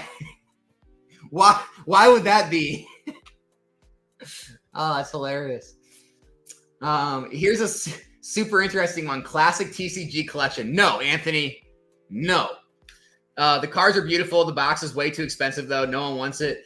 Is this going to become a rare? No, absolutely not. I've hated that product since day one. I came out against it. I took hate when I came out against it. People said I was stupid. They said I was wrong. They said it was so scarce and it was lower printed. And because of this, it was going to be scarce. And I said, no, absolutely not. This product is a glorified theme deck. There's no chase involved. The cards are not that unique.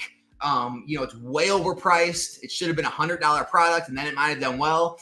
When something's already starting out at that high of price point, you have such a small percent. I mean, think about this. Do you want to buy that? Or do you want to buy, a Fusion Strike, Chilling Reign, LO booster box? Do you want to buy 2 Silver Tempest booster box? It doesn't make sense. You want to buy 3 Paldea Val booster box, whatever it is. Like, it just makes so much more sense to buy so many other things than that product. I don't see it. I don't see it. And so I'm not a believer in that, man. I like Crown Zenith. I have a large position in Crown Zenith. It's the second strongest hit set next to Evolving Skies. Not saying it's the second strongest performer, or it will be, but I think it's pretty much agreed upon at this point. Other than Evolving Skies, it's got the most sought after hits in it. And I think it's going to do well. Now, well to you might be different than well to me. Because again, I'm not looking for the crazy gain some of you people are, right?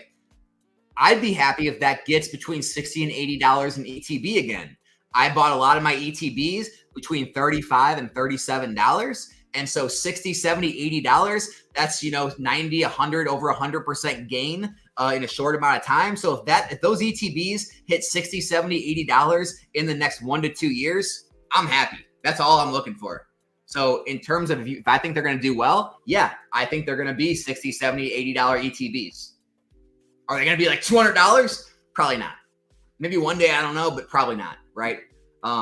I'm realistic in what I think. So I think it's a really realistic take. I think they can get back to $60, $70, $80. When should an investor start building a seller reputation to help with their items? Immediately, Marco. The longer your account's been around, the stronger it's established immediately. Or, just take advantage of the consignment services, right? There's many consignment services out there that it's not really going to cost you much more to have them do it, and no work yourself. You send to them, they do all the work for you. You get maybe just a little bit less than what you would have got selling yourself, and they already have their accounts all built up. They already have followers, and they're going to do well. So, I mean, consignment services might be the way to go if you don't want to take the time to do that. Where do I buy booster boxes? Sometimes from Eli, Pokemart USA. If you look him up, he's got a wholesale program where you pay a monthly fee and you can buy anything that his distributors sell him as a store at his distributor pricing. All you have to do is pay the shipping. So you can do that, which I do. You can, wait for eBay TCG Player after sets are, 1, 2, 3, 4, 5 months old, or wait till a sale comes on TCG Player or eBay, wait till something like that. And you can usually find booster boxes at or under what distribution pays, or maybe a little over. You can find boxes in the 80s, low 90s, mid 90s. That's where I'll buy booster boxes straight off eBay, straight off TCG Player. You can go on Facebook groups or Discord groups like my own Discord, linked in the description. And there's buy, sell, trade groups, buy, sell, trade sections in there where you can pick up those things. And there's in my Discord, I have a buyer seller reputation area where you can go check that. You can see if other people have had good track records with certain buyers, and you can feel comfortable buying from them.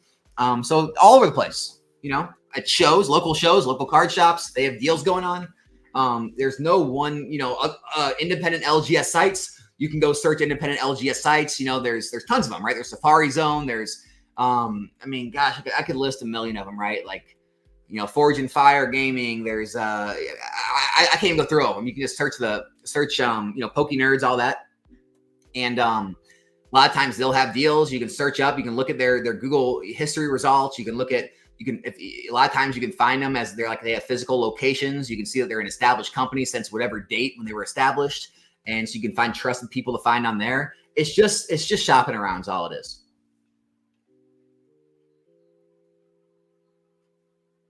Yeah, singles are rising and sealed is stagnating. That tells me sealed is probably going to follow. It's just still got a lot of supply out there, but as the supply is starting to run out, the bigger sellers are starting to raise their prices. There's no one, I believe, under $40 anymore, which is good.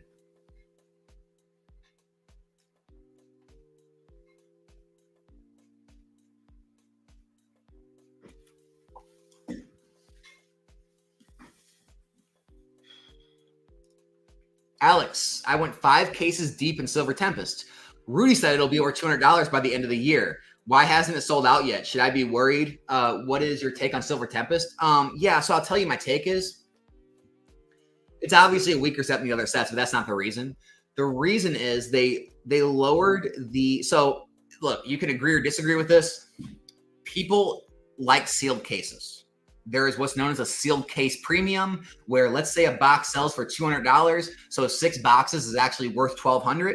People will pay $1,300, $1,400 for the sealed case because people like those sealed cases.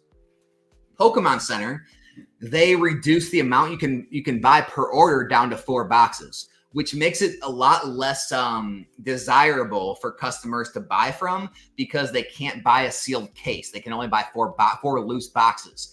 This is definitely hindering the speed at which it sells out for in the Pokemon Center, whereas you could actually buy sealed cases of LO, Astral Radiance, Brilliant Stars, Chilling Rain, Fusion Strike, all of that, because you could buy 6 boxes at a time. So I think that's what's hurting it, and that's what's slowing it down.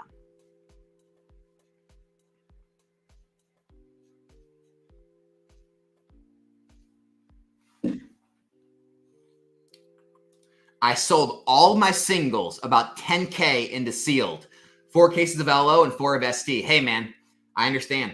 Congrats on the single sales and the profits I'm sure you made. Dude, here's the guy. What's a good quick return on stock? 3%. How much are you investing to beat trade feeds? I argue against you, not the same as trashing. You have a problem with criticism. Oh, man. I mean, dude, it's semantics, right? Like, semantics, like, I'm arguing against you instead of trashing you, whatever. Like, it's whatever. I don't have a problem with criticism. I call out criticism when it happens. People don't like to be called out on the shit they do. That's the issue, right? People want to be able to get online and trash people. And then when they fire back, they like to say, stop taking criticism bad. You're playing a victim, blah, blah, blah. It's like, no, I'm firing back at you. I'm not taking your shit. That's what's happening. Deal with it, bro. If you're going to fire at me, I'm going to fire back. I'm not like hurt. I don't feel like a victim. I'm just firing back at you. I took the blows. You can take the blows. Dude, Temporal Forces is underrated as heck, man. Temporal Forces could compete with Paldea Evolve as time goes on. May even outcompete. I don't know. I love Paldea Evolve, but who knows? Temporal may outperform it. I don't know. I'll throw it out there. I like Temporal. But speaking earlier when I was talking about the whole collecting side of me, I've been holding a lot of my Temporal PSA 10s, even though I know they're probably going to go down. I just like them. I just want them. I don't want to sell them.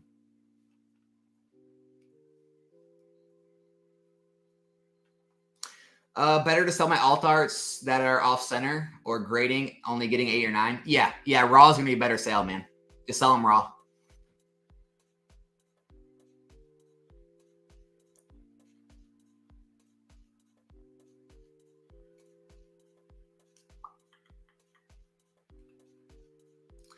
I gotta say, I do disagree a bit. Eventually, the modern boxes will get opened and the tops will come in. And I do think modern market is oversaturated. I'm taking my money to vintage. Wait, I'm taking this modern money to vintage. Good luck, brother. I don't think the majority is with you, though. I will say that. So don't get angry. Don't be one of these people in E4 or on Instagram that are constantly just don't turn into one of those people that come and like say all of us modern investors are irrational and we're all stupid and we don't understand how the market works. We don't understand rarity. Just don't turn into one of those people if you're wrong is all I ask. Like everyone should make their own decisions, have their own opinions, but just don't like make your decision and have an opinion and then attack people because they were right because you don't agree with why they were right. That's all I ask, man. That's it. Because that's happened so often in this hobby is people make decisions because of what they believe. They get proven wrong. And then instead of admit they're wrong, they just, fight back and say, well, you guys are just irrational. This whole market's manipulated. It's like, all right, bro. All right, move on. That's the only thing I ask, man. Place your money where you see fit. Just don't get mad if it doesn't work out. And I'll do the same thing. If modern crashes and vintage soars, I will be the first one to come on a live stream, admit I was wrong, admit I was stupid, and congratulate you. For sure. Absolutely.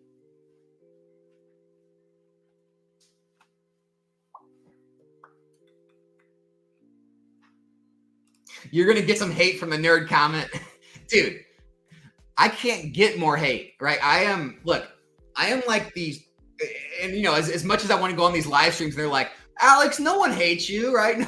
No one hates Pokemon investors. Like, if I could have had like a Joe Rogan Jamie with me and be like, hey, Jamie, go to scour the channels and find all the hate comments about me and Pokemon investing. Dude, it would have taken up the entire screen like 10 times over. It'd have been crazy. So look, I'm very aware of the hate. I'm very aware of how many people hate investing or hate on me. I understand like the social pariah of this hobby. I just don't care. Right? I just don't care.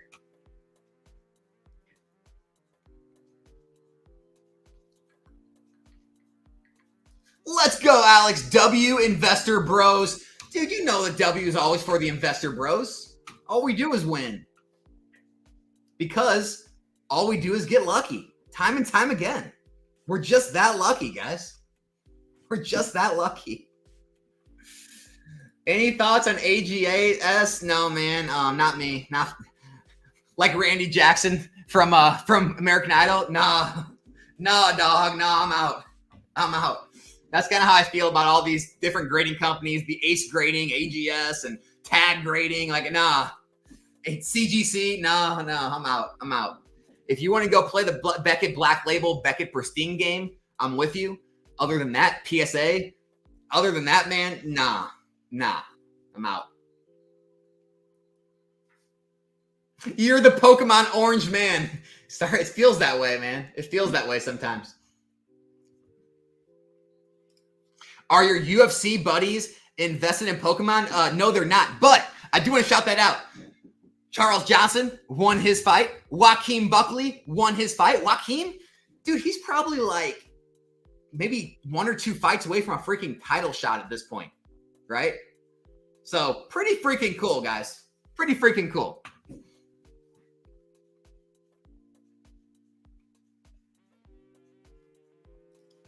Why bother with Pokemon if you already made it? Waste of time. In my opinion, investing in Pokemon is for those trying to make it, like playing house mortgage, for example. Paying house mortgage. Eric, I could get you in contact with people that could buy you 10 times over, I'm sure, that invest in Pokemon modern sealed products. Deca millionaires that I have talked to. And no, they're not bullshitting. Yes, there's proof of it. Yeah, and there's multiple millionaires who are very well off, have other investments very well secured in life. We're talking people who have like tens of thousands of shares of companies like Apple and things like that, right? Millions of dollars invested elsewhere who buy modern sealed product for investment.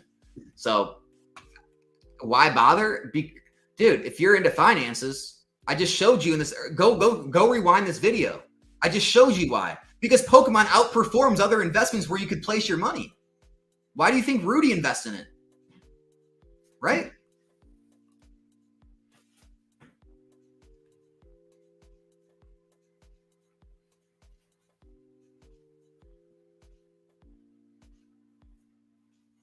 Perfect. Yeah, right here. People with money, they need a place to put it. IRS is ruthless. Where can they put their money? Right? Collectibles, whales buy art, fine wines, cars, whatever. Well, cars, not really, but yeah, like unregistered assets, right? Watches, things like that.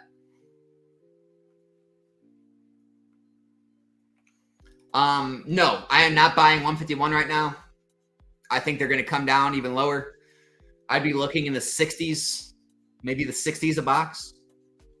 Reprint isn't here yet.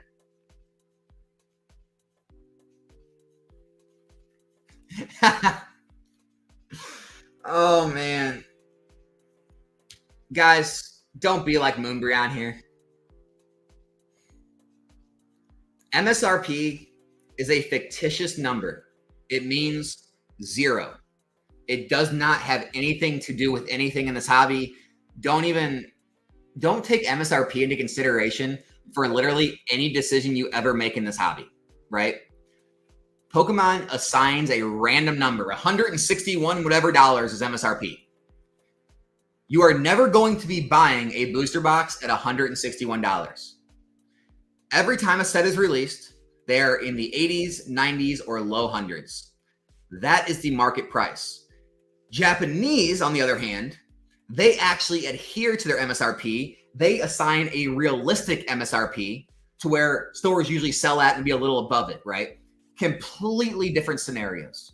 This is not even something to take into account, the whole MSRP thing. It's a very bad argument.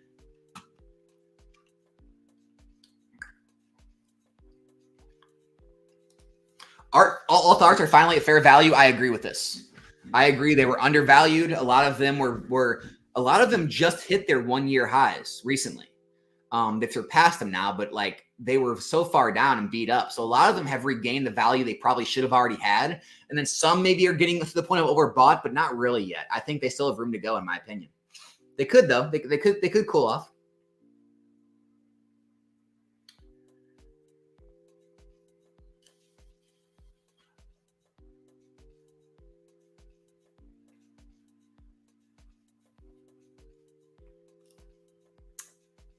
No, this is not true. Hans, it's not true. XY is not. XY was released in 2014. 10 years. Yeah, XY is 2014 to 2024. It's 4 years. It's not 12 years.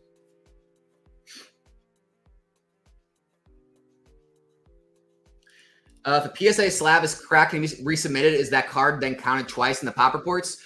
If you report it. If you don't report it, I mean, you're supposed to send in the label to PSA so they can subtract it from the pop report. Most people don't, though. So yeah, it's recorded twice.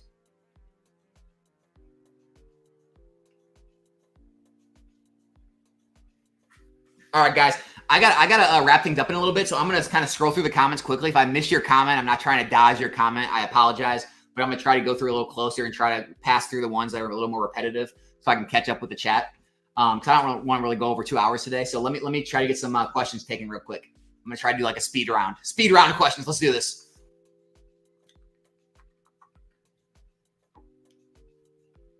$246 viewers, only 26 likes. What is wrong with you people? Like the video, subscribe to the channel if you're not subscribed yet. Thank you.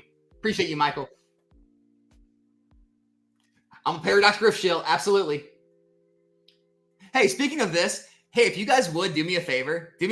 All right, everyone here, go to PokeNE's video. Brian PokeNE, he made a new video. Comment on there. Nostalgianomics has been calling for Paldea Evolved for months now. He said that Paldea Evolved is moving, and he hasn't seen anyone talking about it. Guys, come on, give me a break. Brian, I have been calling Paldea Evolved for literally months and months, saying it is a good buy, it's a good pickup, it's going to be the first Scarlet Violet set to see appreciation, and now it is. And now Brian doesn't give me any credit, so go spam his comment section and say, Nostalgianomics did call Paldea Evolved moving, by the way, for months. Let's screw with them. Let's screw with them a little bit. And it'll help his video, give him views, give him some comments. So it'll help, get that engagement going. Always like helping out Brian. He's a good guy. If you do want to shop from Brian, by the way, In my description, I do have an affiliate link. I do get a commission from it. But what you get is you get a free booster pack with every purchase if you do shop from him.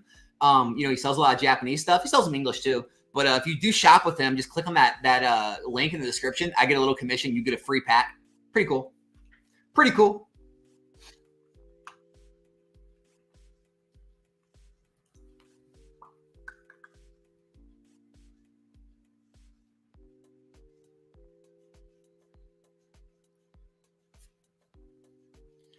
Vivid Voltage going up, getting restocked.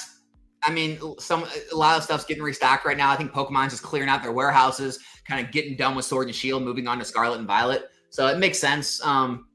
Yeah, it's not going to sell fast because it's just not that popular. It's not going for that much. So is what it is. What's the thought on going after the Megas, assuming they bring back Megas? Yeah, love that play. Talked about it multiple times. I do like that play.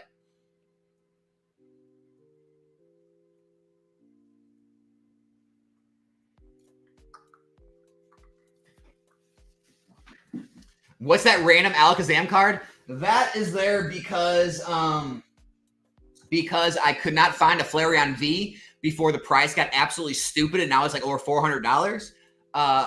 Pokemon Plumber, Nick, he promised me. We'll see if he stays true to his promise. He's like, look, man, I got one I'm grading right now. I already have one. It's probably going to get a 10. If it does, I'll trade it to you, and I'll be gentle with it, and we'll do a trade. Now I won't kill you on it. So hopefully, fingers crossed, he's going to hook me up, and we're going to make a trade. We'll see what happens. But this card here, where the Flareon V is supposed to go, this is a PSA 9 first edition base set Alakazam. I made a play on first edition cards about, I don't know, a year and a half ago when they really dropped like extremely low because I don't know what was happening. And so I've been trying to sell it. I've had it listed now for like, I don't know, a year. Can't sell it. No one wants to buy it. It's been sitting forever.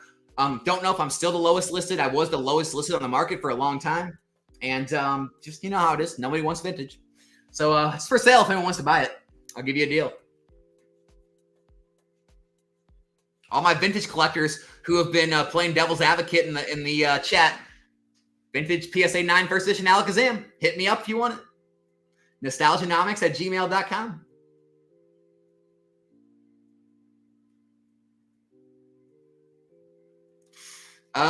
Cool Trainer Ryan says a lot of things. We'll leave it at that. I don't know. Cool Trainer Ryan's a madman.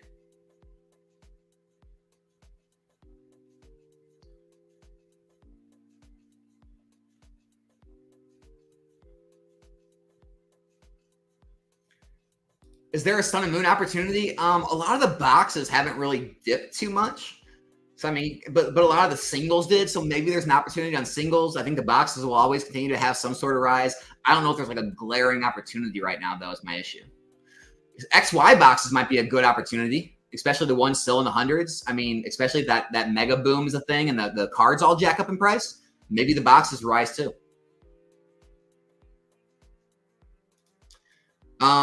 Young playmaker, man. I'm not a fan of all those plays. Like, if you want to make the play and do the work and make the flips and make the money, great.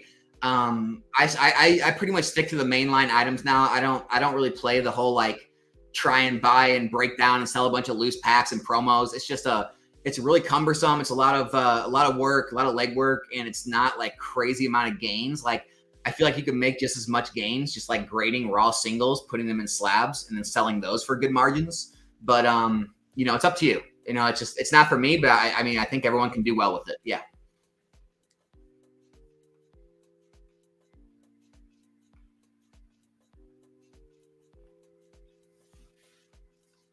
Naveed. Is it time to take profits from Sword and Shield? Is it time to sell in the 220s for most Sword and Shield sets and put money into SVBBs? It's up to you, man. I think it's always a good time to into strength to always take money off the table if you think there's somewhere better to put it, or you think there's going to be a downtime or some lulls. Yeah, 100%. If you want to take some profits and lower your cost basis on what you're keeping, absolutely. Me myself, I'm not right now. I still think we're going to see another run, but that's just me. So yes, if you want to, it's no shame in that, man.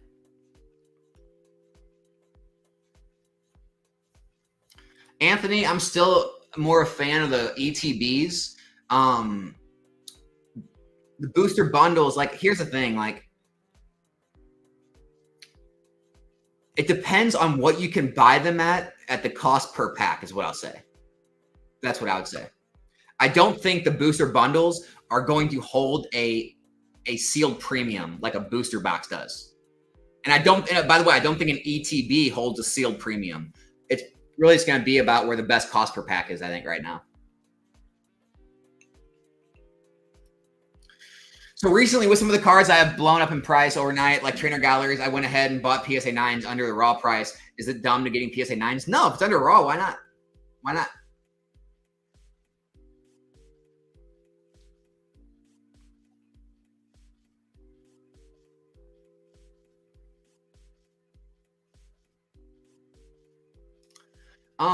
Well, Hans, it depends on who you go through. I mean, I know like Probstein, if it's over $1,000, I believe it's only a 5% fee. So I mean, you know, shipping, sure, but like 5% compared to like 13% selling yourself. I don't know. You just have to weigh the benefits, right? Them doing all the work for you.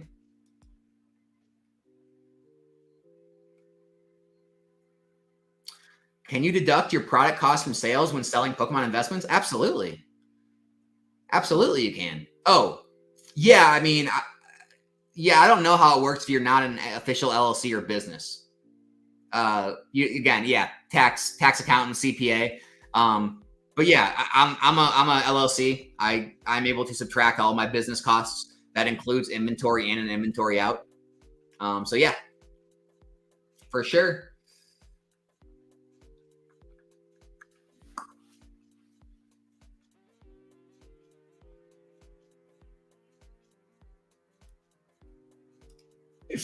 Hey, Rudy. I love it. Hey, Rudy. Just wondering what you think about One Piece TCG. I think lately people have gotten off of the One Piece wagon and are taking their money to Pokemon instead. I mean, I got off it, right? Like, it was no fun to me anymore. Like, it's not fun to pay $150, $200 a booster box out of the gate. It was fun when it was $80, $90, $100, $110 a booster box. And it was a good, speculation. But yeah, I just think it got overhyped and not enough supply.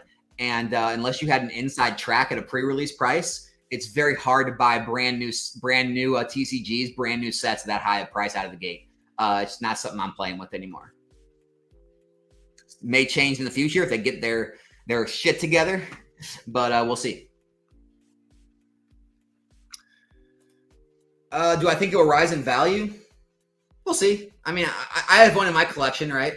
Going back to the whole collection conversation, I have one in my collection. Could it drop? Sure. Do I care? Nope. Could it rise in value? Sure. Do I care? Not really. If it goes to $1,000, will I sell it? Yeah, probably.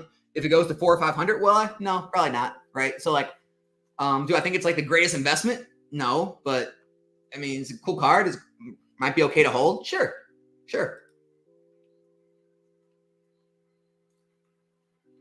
Do you get sealed cases from OC? I mean, PC? I bought 6 LO and top is sealed, but bottom has been open. Yeah. So, Charles, what happened, man, is towards the end of the supply, a lot of times they do reseal the cases and stuff. And same thing happened to me and a lot of others with Fusion Strike. It happens. It does happen from time to time, and that's just kind of, it sucks.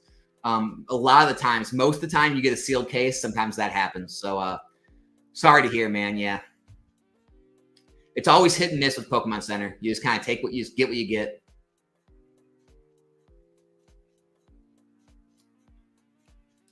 Quick rank, 10 years. Hidden Fates Celebrations, Crown Zenith, 151, Paldean Fates. All right, we're going to go 151.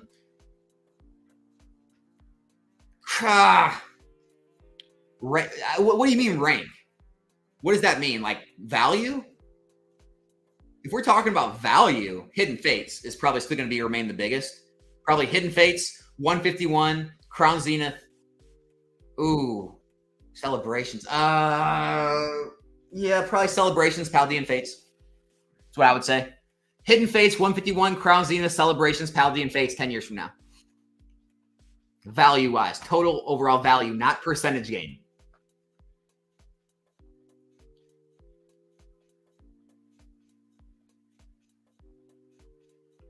I do think Temporal Forces will be one of the sets that does well in the future, yes, in my opinion.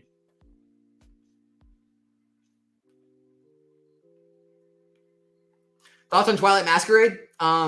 I think there's a very big disconnect in the online social media investing, content community and the actual collectors and casuals who don't care what you guys say or what I say. I was at the local card shop. Everyone there loves it. Players love it. Collectors love it. Card shop, everyone loves it. Everyone online hates it. Disconnect? Yes. I don't know. I think it's going to be better than people realize, is my opinion.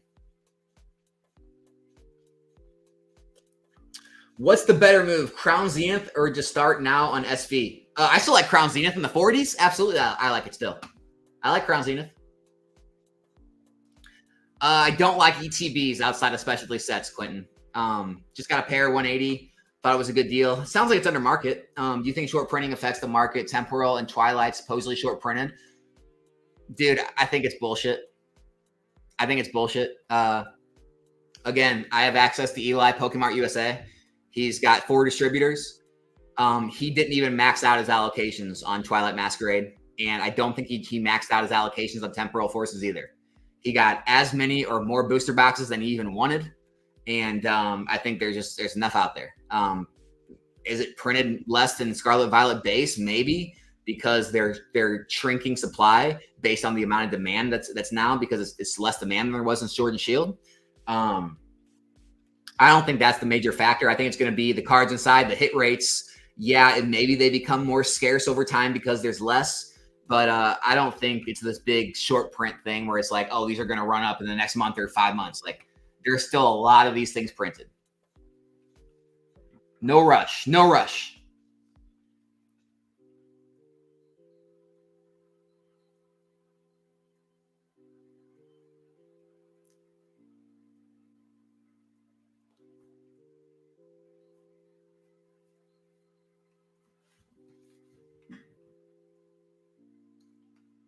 Say you're getting into Pokemon hobby, what would you recommend investing $100 maximum into?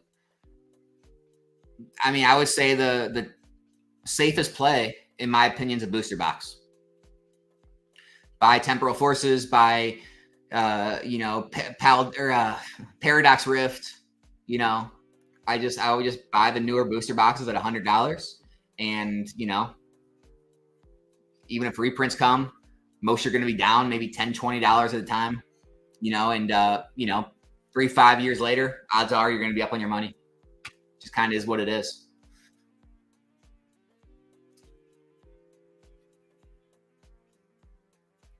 I think UPCs will. Again, depending on the price point you got in, taking percentage gains, but current market price, like buying an ETB at $60, $55, $60, or buying a UPC at like $110. I like the UPC. I like the future of the promo cards. I think it's still a relatively here. Let's see. If you can get an ETB for, let's say $60, let's say $55 divided by 9 packs, that's $6.11 a pack. UPC is $110 divided by 16. That's $6.87 a pack. But you get the 3 promo cards, which are far more valuable than the Snorlax promo card. I like the UPC way better. The price per pack is very similar, and the promo cards bring that price per pack way down below what an ETB is. I like the UPCs. It's just doing math, guys. That's all this is. It's just a math problem. Yeah, there could be some reprints coming for sure. Definitely could be some reprints coming to 151 later this year. Don't be surprised. Don't think everything's going to zero. It's a natural flow of the market, guys.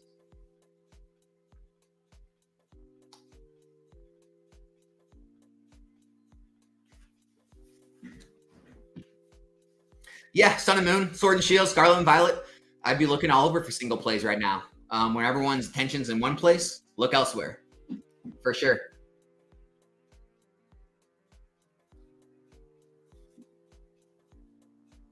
When is Steve coming on a live? I know. I got so many people, guys.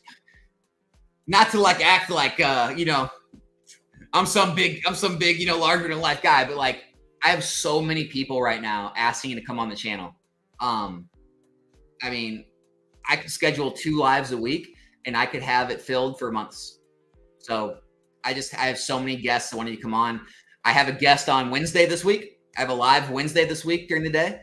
I'll have guests the week after this. I'll have guests the week after that. So I'm going to start just flowing guests, maybe 1 or 2 streams a week even. We're just going to start having guests. I might have more than one guest. I might start having more than one person on at a time just to really get people kind of their chance to come on the channel. Because I have a lot of people reaching out wanting to come on. And I think a lot of people will be good benefits for everybody. So, yeah. We'll get Steve on eventually, though.